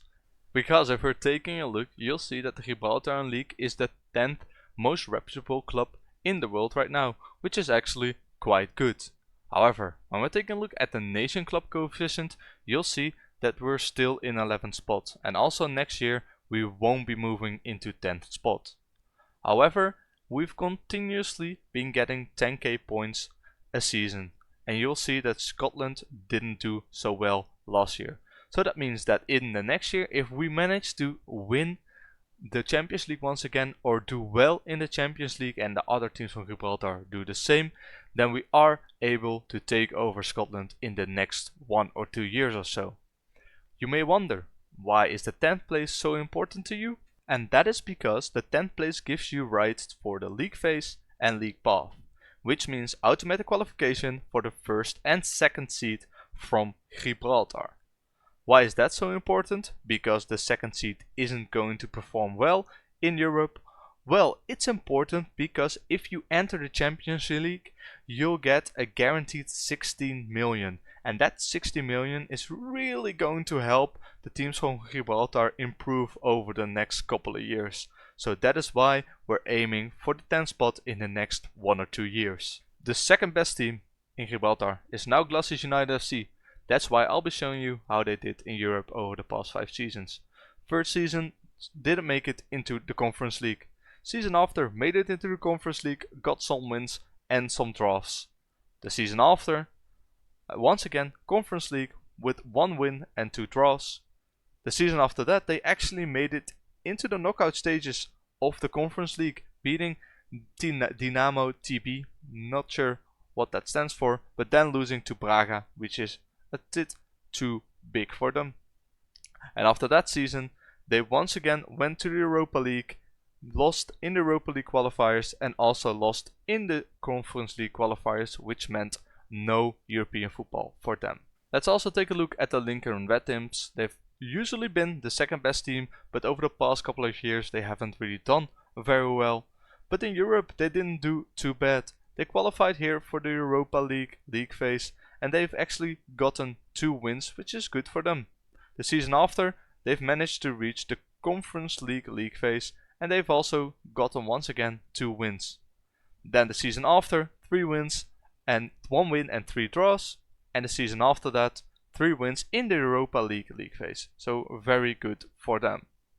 Then the last season in the Conference League, they've actually only gotten 1 win and 2 draws, which means that they've really gone backwards instead of forwards, which is a little bit of a shame to see. Then let's once again take a step back and take a look at Europe FC. You'll see that our training facilities are still superb and our youth facilities are now great. I keep trying to upgrade them, but the board doesn't want to go with me into my flow. But hopefully in the next 7 years we can also get them to be superb. Then one thing you might see immediately when you look at this screen, we have gotten a new stadium. The Leon Unskilled, which is actually my name in this series, stadium has been opened in 2041, so we've been playing there for I think 2 years now. As you can see, it's only us, so we're not sharing the stadium anymore, and 15,000 capacity, which is an increase of 13,000 from the old stadium. Let me quickly show you what happened to the Victoria Stadium, because all the other teams are still playing in there. We did increase the capacity to 3,300, which means there's more revenue for all the teams that are playing there. But it was getting a little too small for us. That's why we decided to build a new stadium for 15,000 capacity. However, that stadium is getting quite small as well. If we take a look at the home attendance in, for example, the Madrid game, you'll see we're full house sold out. But also against the Lions, 5-0, it's also being sold out. So we really need to see if we can expand the stadium once again and maybe in a couple of years build another stadium. Then this stadium can go to another team in the league. But we'll see how that pans out. Then also for you who it might interest, right here you'll see our supporter profile. You'll see 50,000 season ticket waiting line, so a lot of people want to get another season ticket, which means that we can actually fill a stadium of 30,000 people. Also, our social media has grown an insane amount. We've gotten 83,000 followers, which is absolutely insane. I think it's almost the same as, like, for example, Manchester United has. But if we keep winning the Champions League, it will still improve every year once again. Then onto the finances. As you can see, at the start of every season we get about 50 to 60 million transfer budgets to work with, but also our wages have grown now a lot more. Started with 1 million 4 years ago and now it's almost 2.5 because we're bringing in all these big name players, and also of course the big name players that were already here want new improved contracts. Then the debts and loans, 40 million transfer debt, no net debt, so we're doing very well. Also, if we take a look at the sponsors, you'll see a lot more sponsors, a lot more money coming in, and I think in total we'll have about 40 to 50 million coming in from sponsor revenue each year, which is very good, and it makes our club a lot more sustainable and not so reliant from selling players or doing well in Europe. Let me just walk through a couple of the insane players that we currently have at the club. Some of them you've already seen, but I just want to give you an impression of how good this team already is. Of course, every year I try to not sell our really good players and keep the youngsters in, but sometimes you really can't do anything about it and you'll have to sell. What I'll do then is I'll be signing some more talented youngsters, maybe make some big money signings, but in the end hope that our team doesn't lose its class so that we can keep winning the Champions League. As you can see, all of these players are absolutely insane. The records that Europe FC has are also very interesting to see. Here you can see how our attendance has grown over the years, and right here you can see how our gate receipts have actually been growing over the past couple of years, starting from 50k against Sofia, now at 700k versus one single game against Chelsea. And what's also interesting is that of course we're now spending a lot more money on players. Firstly, our record signing was 183 and now it's almost 155 million from Rafael. I think for Europe FC that's all I wanted to show for now. If you have some questions about anything else or you want to see something else, please leave your comments down below and I'll be happy to show you in the next episode. Then on to the nation of Gibraltar itself. How did Gibraltar do in those past 5 years? Well, let's start with 2039. As you can see, the year started with European qualifying games. We had to finish in first or second, and that's what we did. Finishing in second, so we went to our first ever European competition with Gibraltar, and let me show you how we did. In that European competition, we didn't do too bad. Drawing Portugal, winning against Denmark and losing against Germany meant that we went through. In the second round we beat Bosnia and Herzegovina, but after that we lost against Italy. Total heartbreak, but we could kind of understand because Italy is just a very good team. The rest of the year, European League Division B against Poland, Germany and Iceland, beating Iceland but not beating Poland and Germany. The year after the World Cup qualifiers, unfortunately we didn't quite make it because we weren't able to beat Wales or Austria. The year after, once again in the European League B, this time Hungary, Switzerland and Scotland, getting some mixed results, not promoting but also not demoting, so we're still in League Division B, which is absolutely fine. A is the highest one, but B is the second highest, so we're doing very good. Then this year we're playing in the European qualifyings once again. A tough group: Israel, Norway, Germany. I think if we are able to beat Israel and Norway in this group, we can make it, but as you can see at home we already tied them, so it's going to be very tough. What does that mean for the nation of Gibraltar? It means that we're currently 73rd in the world, which is actually not bad. It's one place lower than our all-time high in 72nd, but we're doing very well. As you can see, a lot of the players that we currently have are also playing for known clubs, such as Dominic Webber for Bordeaux, Noah Reid for Sparta Rotterdam, Matthew Campbell for AEK Athens, and the same goes for Scott Hughes and Adam Davies. Let's walk through some players. Some of them were already Gibraltarian, some of them weren't yet, so we had to neutralize them, but as you can see, we don't really have a lot of good players, but it's good enough for us to qualify for a European competition here and there. Of course, in the following seasons we'll be hoping to get more youngsters in, and also that the rest of the clubs in Gibraltar spend their money on improving the youth facilities so that more chances of good youngsters do appear. We have simulated forward another 7 years into the future. I'm taking you through the next steps that we have taken to make Gibraltar the best footballing nation in the world. I will start by showing you how Europe FC did in all their competitions, what our place in the coefficient list is, and also how the other teams from Gibraltar performed in Europe. In the end, I'm showing you some other key details of the save which you might find interesting, and of course we're taking a look at the Gibraltar national team. And please stay tuned for that, because we've got our first ever insane wonder kid coming through the ranks, which is hopefully going to help us to take Gibraltar to new heights. A quick question before we jump into the rest of the video.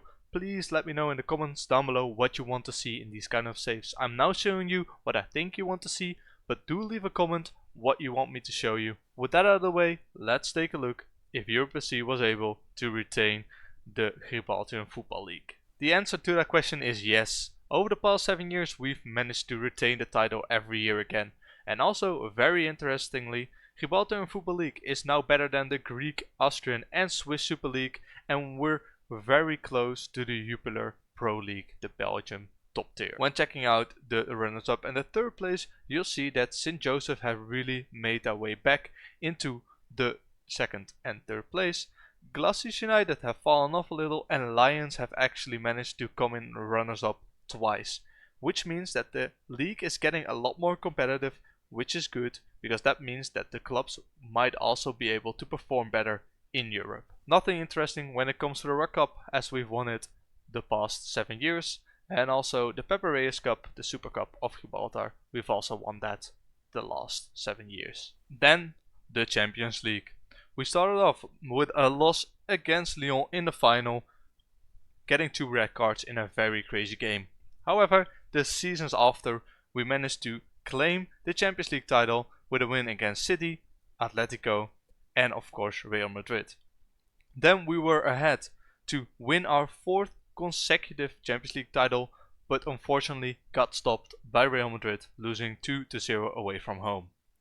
However, the season after, we managed to beat Tottenham, and last season we managed to beat AS Monaco, bringing our total to 8 Champions League trophies already. Right here you can also see the runners-up over the past couple of seasons. You see still Real Madrid, Paris Saint-Germain and Tottenham on top of European football, and also it currently looks like this. As you can see, over the past 10 or so years we've won it 8 times, which means that we're an absolute European powerhouse by now. Hey, 93.5% of you are not subscribed to my channel yet. Please do consider subscribing, as it really helps me out a ton and it keeps me motivated to make more awesome content. With that out of the way, let's move on to the video. Also for the Super Cup, in the last 10 years, winning it 7 times while playing in it 8 times. And for the World Cup Championship, we have also won it in 2045 and in 2046, which means we're officially the best club in the world. Moving on to the nation coefficient spots, You'll see right here that we're in 9th place, and we've been in 9th place for a couple of seasons now. As you can see, we're 13,000 points behind on Belgium, and we really need the other teams in Gibraltar to perform well in Europe, otherwise it's almost impossible to catch up. Because as you can see, Belgium can get 16 to 20,000 points a season, while we're maxed out at 15k, just because the other teams in our nation aren't performing as well. However, the 9th place means that we now have one spot for the league phase, which is going to be occupied by us, so we have instant qualification, and also one league path. League path means that the 2nd place team in Gibraltar has to win 4 games, 2 against the same opponents, and then they will reach the Champions League ladder stages. Reaching the ladder stages means that the team that reaches it will get a guaranteed 15 million from competing in the Champions League. That 50 million will help us to improve all the other clubs in Gibraltar. As for Europe SC, we're the best performing club in Europe at the moment. The past couple of years, St. Joseph's FC have really cemented themselves as the 2nd best club in Gibraltar. That's why I want to take a look at how they performed in the past 3 years in Europe. In the 47-48 season, you see that they've actually reached the latter stages of the Conference League, which is very nice to see, beating Sparta Prague 7-0. The season after that, they've also once again managed to reach the UEFA Conference League, where they unfortunately lost against Standard Luik. However, the season after that, they actually managed to qualify for the Champions League, beating Basel and Olympiacos. Then, in the Champions League itself, they beat Galatasaray, drew Lille, and also drew Wrexham, which meant that they've gotten us a lot of coefficient points which we can use for the seasons to come. But this gives a very good hope that the teams in Gibraltar are upgrading themselves slowly but surely. Weirdly enough, the 3rd best team in Gibraltar have actually been the Lions. And if we take a look at how they performed in Europe, you'll see that 3 seasons ago they didn't even make it to the Conference League or Europa League. However, the season after that they actually beat Basel and PAOK to make it into the Champions League. In the Champions League also beating, I think, this Czechian side and Dutch side Excelsior. After that they've actually lost 6 games. But hey, all of these games that they won gave us a lot of coefficient points, which helped us to improve our nation coefficient in the end. Then last season they actually didn't make it to the Europa League, but made it to the Conference League, in which they did pretty okay, getting knocked out in the round of 16 by Schalke, which isn't even a bad feat after beating SK Rapid. Onto the transfers. I'm not going to be showing you all the transfers that we've made, but I'm just going to be running through some sales that we've done.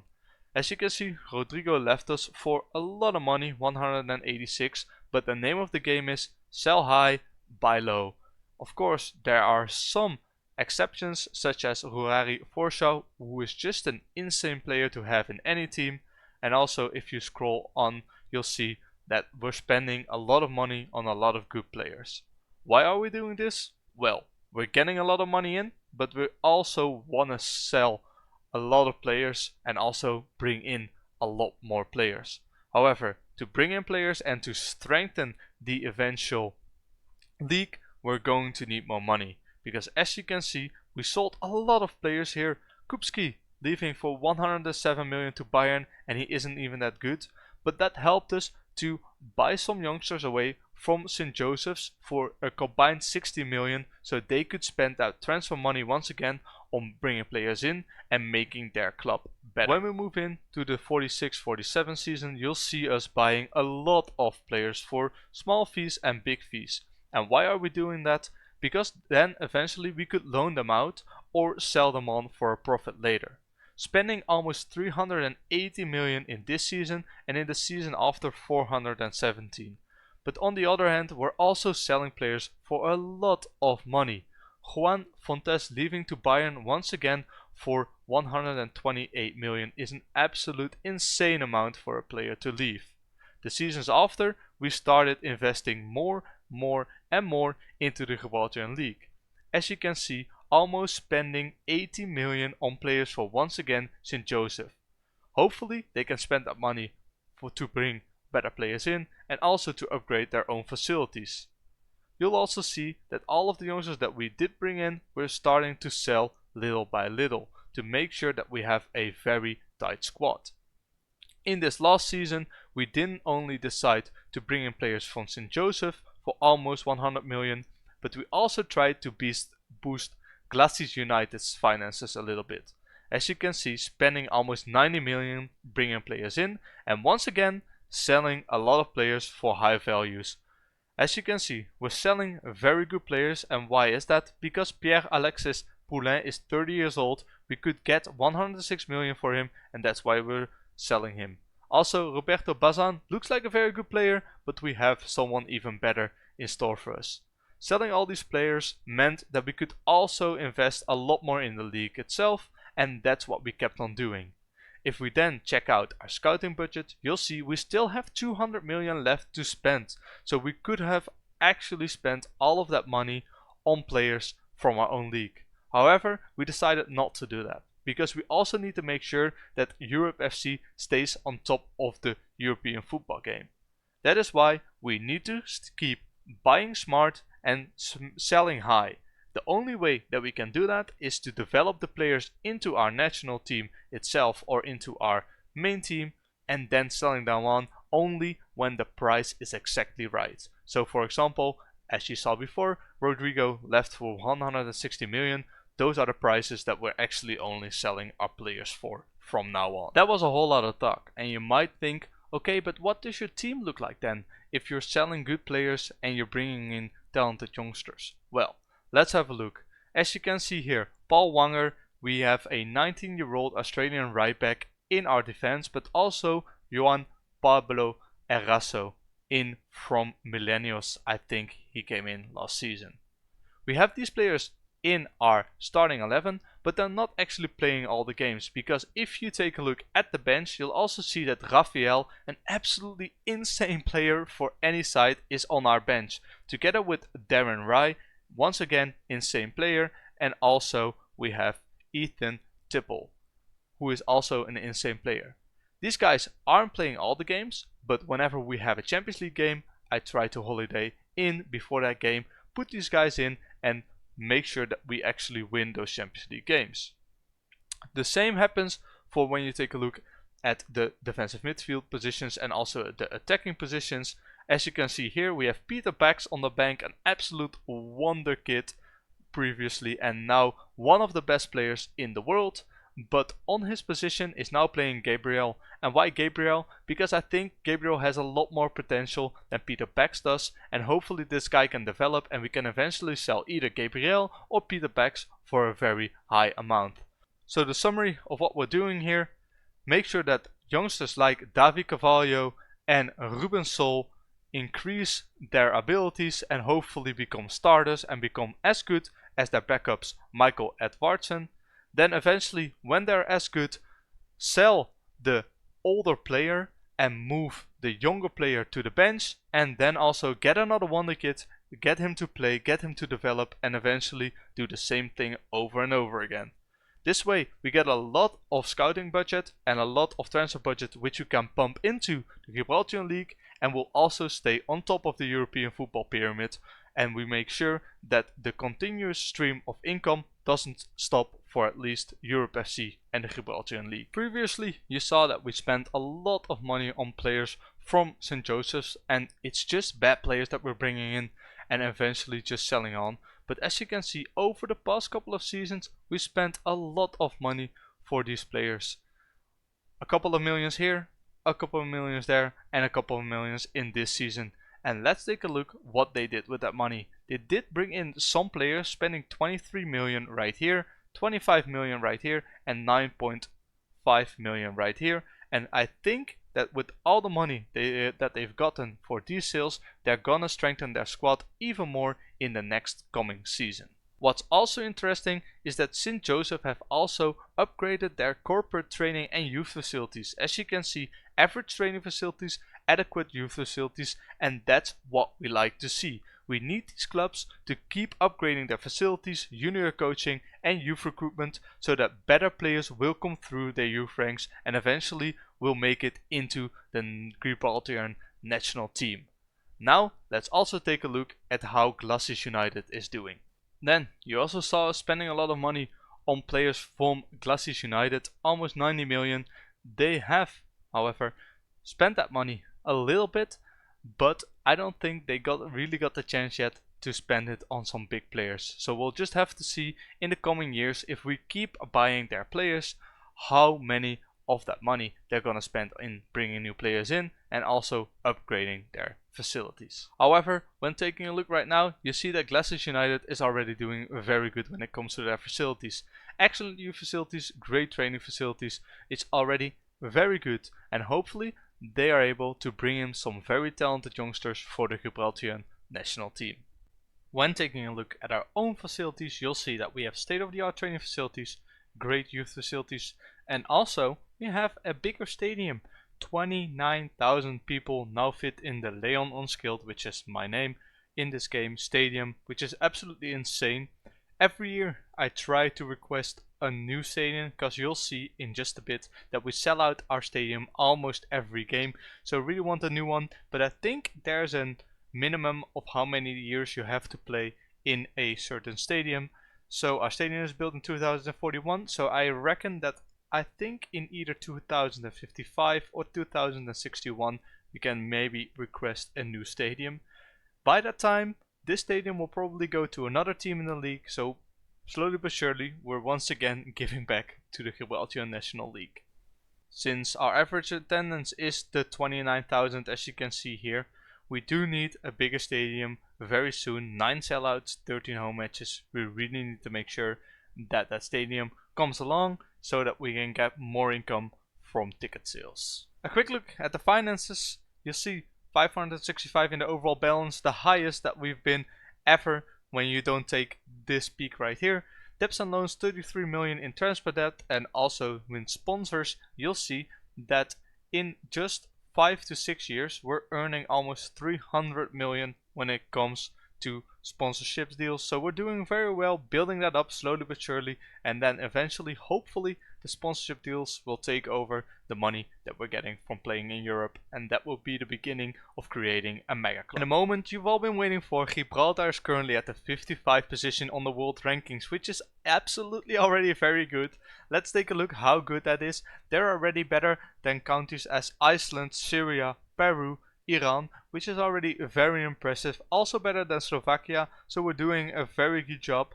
We still have a very long way to go, but the 55th spot is a very good start in 2050. Let me show you how we did that, and one of the big reasons is that the competition is getting better. Better players will join, but they won't quite play for the national team, so I can neutralize them, and also our youth intakes have been a lot better.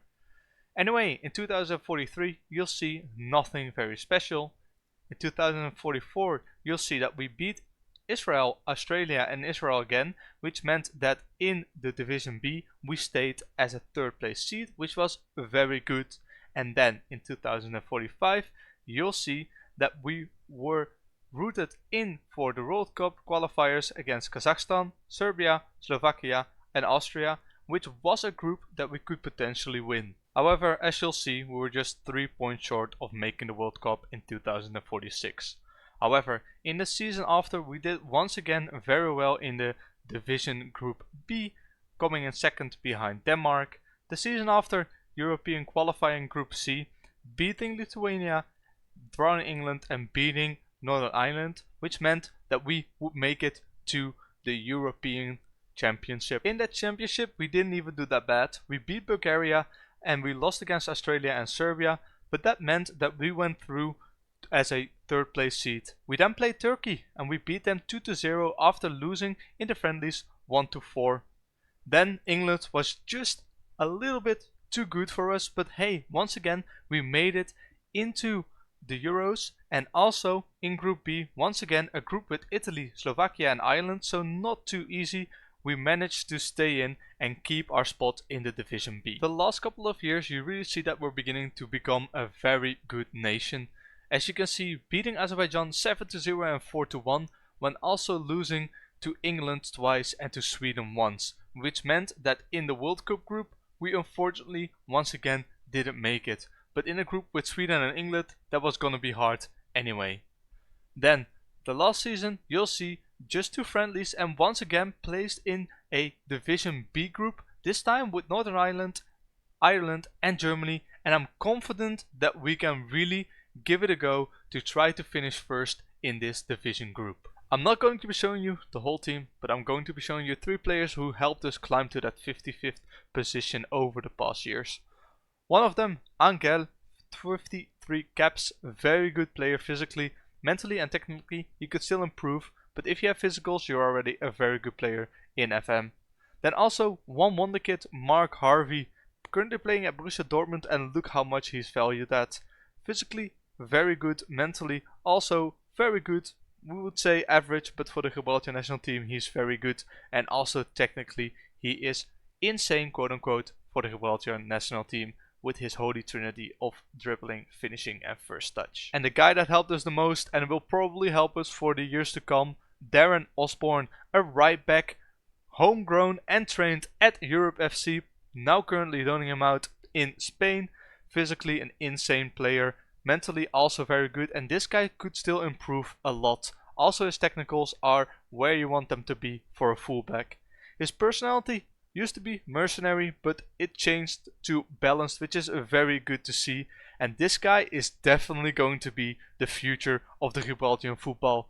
18 years old, 19 caps, Darren Osborne, remember this guy's name. He's going to take us places. In the last part of this video, I'll be showing you all the players who are currently in the Gibraltar national team, so you get an idea at which level we currently are.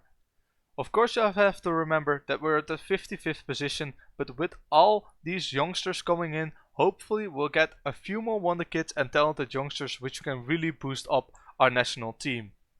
The goal for next episode is to also reach the top 50 in the rankings, and also to make sure that Gibraltar has 2 qualification spots for the Champions League. It's going to be very hard, but I hope I can manage.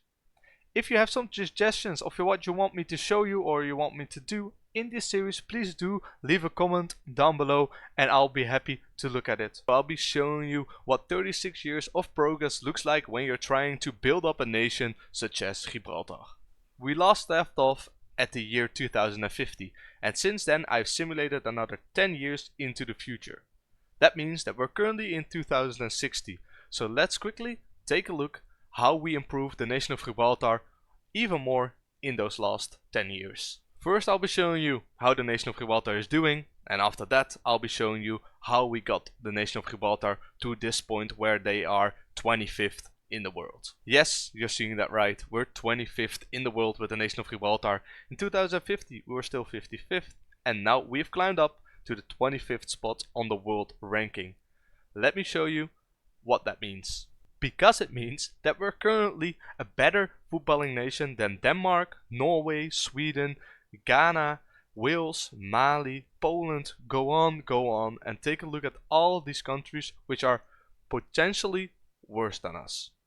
Of course, the big nations such as the Netherlands, Italy, Argentina, Brazil, England, Portugal, Spain, they're still above us, but that doesn't mean that we won't be able to get there. We're very close now. And I do think with the team that we currently have, we could very easily make it to the 15th spot. Let's now quickly take a look how we did in the international football scene with Gibraltar. In 2050, we didn't get demoted or promoted from the Division B group with Germany, Northern Ireland and Ireland. Then in 2051, we made it to the Euros. And in 2052, we actually went to the Euros, drawing against the Netherlands, winning against Germany, but then losing against Italy, which meant that we had a very tough draw against Portugal and unfortunately lost that one. After that, the World Cup qualifying, where we barely lost out on. After losing against Austria, we didn't unfortunately make it to the World Cup.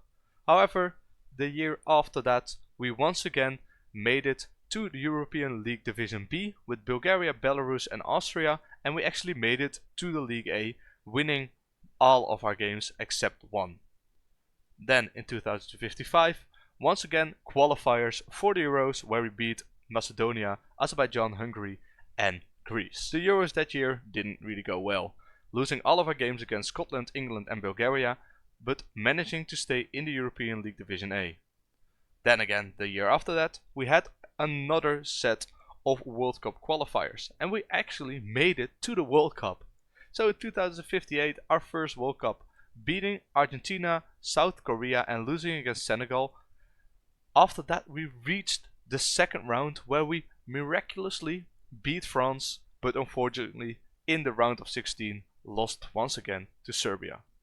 In the European League A, once again, we didn't do too bad, winning against Germany, losing against France, which meant that we were once again gonna stay up in the highest division of the European leagues. After 2058, you really see Gibraltar change from a little nation to a big nation, because the year after that we immediately qualify very easily for the Euros, and in the Euros we actually do very well, winning 3 of our 5 games, meaning we made it to the quarterfinal where we unfortunately lost against England. But from this point on, I am almost 100% sure that we'll make every Euro or World Cup. If you're wondering with what kind of players we're doing that, well, let me just show you the top players from our nation. As you can see, it's not absolutely insane, it's not very great, but it's getting there. These players are already playing at very good teams when you consider Anderlecht, Roma, Lille good teams, but I'm very happy with all the players that we've been getting in. If you take a look at the actual nation that the players are from, you'll see that mainly all of them are either from Spain or Portugal. They've all been neutralized to play for our team, but hey, if it helps to get the nation of Gibraltar to a next level, then you'll see it's really helping us a lot. You'll also see that the 3 best players from our team are actually Gibraltarian players, which means that we're also upgrading our youth level, which is very good to see, because we don't want to be dependent on all of these neutralized players for the future. That's the current status of the Gibraltar national team in 2060. However, now I'm going to be showing you how I made it possible that the nation of Gibraltar is already filled with so many good players. Next to playing as the Gibraltarian national team, we've also been playing as Europe FC in the Gibraltarian Football League. This is because while playing a team in that league, we are easily a lot more capable of building up the league and also building up the nation by trying to win as much as possible, building up the reputation of the teams and the league, and also of course investing the money that we gain from winning titles back into the league. So without any further ado, let's jump straight into how we did in those competitions over the last 10 years with Europe FC. We are going to start with the Gibraltarian Football League, where you'll see that we've won it the last 10 years, and as well as that, it's very versatile when it comes to the second and third place, with Glacis, St. Joseph and Lions all pitching in there, which is very good to see. Next to that, the Paparazzi Cup, 9 victories out of the 10 years, getting beaten 1 time by Lions, which means that the teams from Gibraltar are really getting a lot better. For the Rock Cup, also 9 out of 10 times, Lincoln winning it once. And what you're really seeing here is that over the last couple of years, the team in Gibraltar have really become a lot better, since they're now able to beat us here and there. For the Champions League, you'll see 9 out of 10 times we've won it over the past 10 years, which is very good, losing against Olympique Marseille in the last season, which isn't even a bad thing, since Olympique Marseille in this save are a very good team. When taking a look at the facilities, you will see that we actually are doing pretty okay. Since a couple of years, the board always wants us to have insane training facilities, youth facilities, so they never really let it go down without building it up again. Also, junior coaching, youth recruitment still exceptional. And when it comes to the stadium, there's something interesting happening. I looked up online how long it takes for you to really suggest another stadium being built. It usually says around 20 to 25 years. We've built this one in 2041. We're always selling it out. So I hope that in 5 or 6 years we can really request another stadium for us to move into. Hopefully what happens then is that this stadium will be renamed and will be given to another team in the league, so they can also get more income from their European games at least, but we'll see how that happens. Anyway, other than that, nothing special on this page, so let's move on to the transfers. And here I'm not going to be showing you all the transfers that we've made, but I'm just going to show you some of the tactics that we're doing to make the league better. As you can see, every year we're trying to invest into the league itself. You see us buying a lot of players from different clubs in Gibraltar to make sure that they are getting better and better every year. When you take a look at these actual players, you'll see that they're not very good, so we're buying youth players who are very bad, but we're buying them for like very good amounts so that the other teams in Gibraltar are also getting some money in. How are we doing this? Well, since we're performing very well, we can sell off some Deadwood players for some very good prices. As you can see here, we're getting almost 142 million for a player who didn't even play that much for us. As you can see, he was more of a rotational player, but we're still getting 142 million for him. If we're taking a look right now, you'll see we still have 500 million to spend. So once again, in this season, we can reinvest into the league and hopefully that way make the other teams in the Gibraltarian League a lot better. The end goal of it all is for Gibraltar to become the best nation on the club coefficient. We're currently not doing so bad. As you can see, we're reinvesting back into the league and we're also getting a lot more points. We're almost getting 50k average points a season, which is very good for a small nation like Gibraltar. Next season we are at 59,000 points. Netherlands, Portugal and Italy are only 10k points above us, and I really want to be able to reach that 6th spot in the nation coefficient. Why, you may ask? Well, because it gives rights to 2 league phase entries in the Champions League and 1 league path. More places in Europe means more money to the teams, means better facilities, means better youth players coming through to the leagues. But also our reputation will get higher, teams will have more money to bring in good players who we can neutralize once again for the Gibraltarian national team. To give you an example of the other teams that are improving, let's take a look at Glacis United, the arguably second best team in Gibraltar. We first start the season 50-51 with no European entry. The season after that they actually made it to the Europa League, a round of 16. The season after that no European football. The season after that once again Europa League, where they reach the knockout stages, and the same goes for the season after. Season after that Conference League, where they reached once again the round of 16. 2056-57 once again Europa League. Season after that once again Europa League. Season after that once again Europa League, and then this season they actually managed to reach the Champions League and actually got 4 wins for us, which meant that they were drawn against Lille in the Europa League knockout stages, which is already a very good achievement. I think this is the first time that a team from Gibraltar other than Europe FC made it to the Champions League, so it was very nice to see that we're making improvements on that point. Also, they even did very well, beating Olympique Marseille, which is actually very hard since they're the second best team in the world at the moment.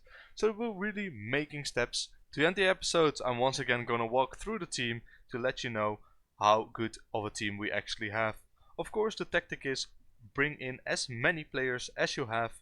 When they're old, try to sell them for a very good fee and bring in a youngster and give him some playing time.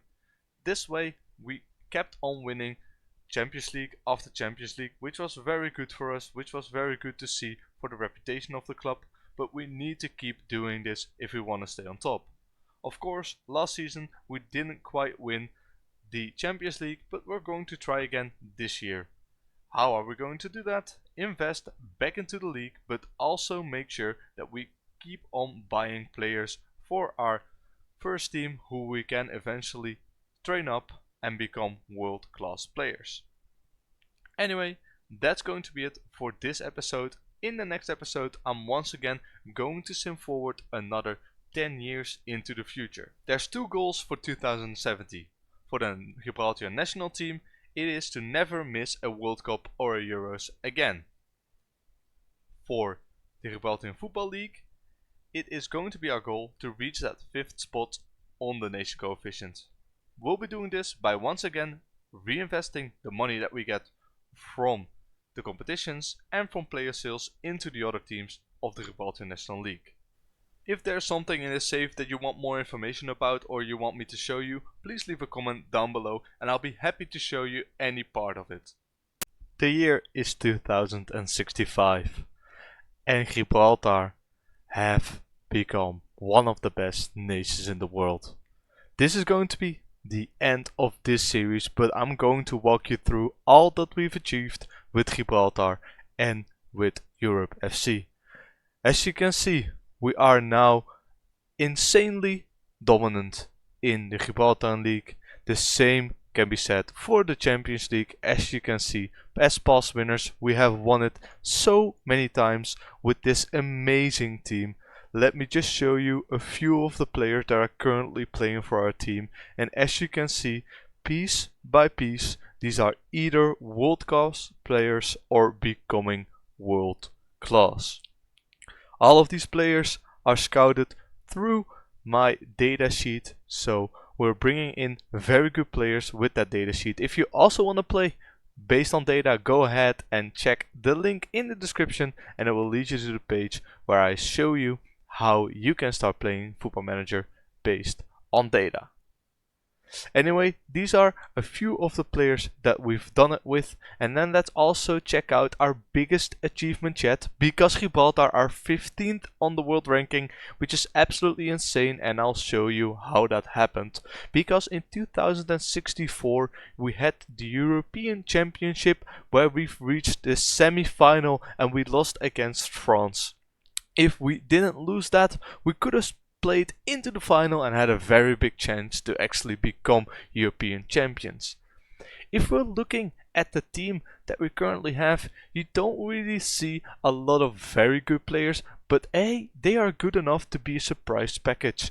Because as we saw before, you also saw that Greece could have won the Euros a couple of years ago. Croatia did insanely well with only 2 very good players, and I think we have a very average squad. They're not bad, they're not good, but they're good enough to actually win something. We also, of course, want to really thank Darren Osborne. 160 caps came from our youth academy, 19 goals. This guy really made sure that we were doing the best that we could in this save. The last achievement that I actually also did in this save is that we are now in the 5th spot when it comes to the nation coefficient, which means that we're getting absolutely insane qualification spots. 3 for the Champions League, 1 for the League Path, 2 for the Europa League and 1 for the Conference League. And how does that look like, you may ask? Well, let me show you. If we go to last season, even 7th place now plays European football, with 3 of us going into the Champions League guaranteed, 1 of them going to the League Path, 2 to the Europa League and 1 to the Conference League, which is absolutely insane to see. So 7 teams out of the 11 will go into Europe. Anyway, what I'm curious now is how will Europe FC fare without me as their head coach. So what I'll be doing is I'll be simming to 2070 and I'll be having a look if in 2070 Gibraltar is still doing this good and also they're still being top of the league and winning Champions League when it comes to Europe FC. So I will see you in 5 years. It's another 5 years into the future and we're at 2070. Europe FC have been going solo for the past 5 years. Well, we haven't been managing them. Let's see how they did, and first let's start off with the league. Back to back once again winners of the Gibraltar League, which is also good to see. Then let's have a look how they did in the Champions League, and I'm expecting some success, and they actually won it last season. Before that, losing to City, Chelsea and PTM from Portugal. So as you can see, they even made the runners-up against Man City 2 years ago, which is also always good to see. Then let's take a look how we did with the Gibraltar national team. And they have dropped 12 places. Well, that's insane to see that they dropped down so quickly after we managed them. Let's see what happened. World Cup qualifiers, they won everything.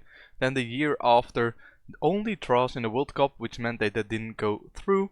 Then of course the European competitions, losing against Bulgaria, Scotland and Portugal is very, very tough. And then also right here, once again, World Cup qualifiers, we've qualified. I do think we have qualified. We haven't actually qualified, so that's a big shame. So that meant that we're not playing in the World Cup. But it doesn't matter because our challenge ends here. One thing that I was very, very curious about was if we were able to actually make it into a new stadium. And I have just seen, if we go to, I think, facilities right here, you'll see that we're moving into a 65,000 capacity stadium, which means that it almost takes 25 years before you request your first stadium to move into a different one. Because as you can see, we first had the Leon Unskilled Stadium, and then we're now making the Alfredo Overa Stadium. What I'm very curious about, what will happen to our old stadium. Maybe it will get passed on to another club, but hey, I guess we'll never know. Anyway, I want to thank you for watching. I hope you have enjoyed this series. There's a lot more series to come, so please do leave a like on this series if you've liked it.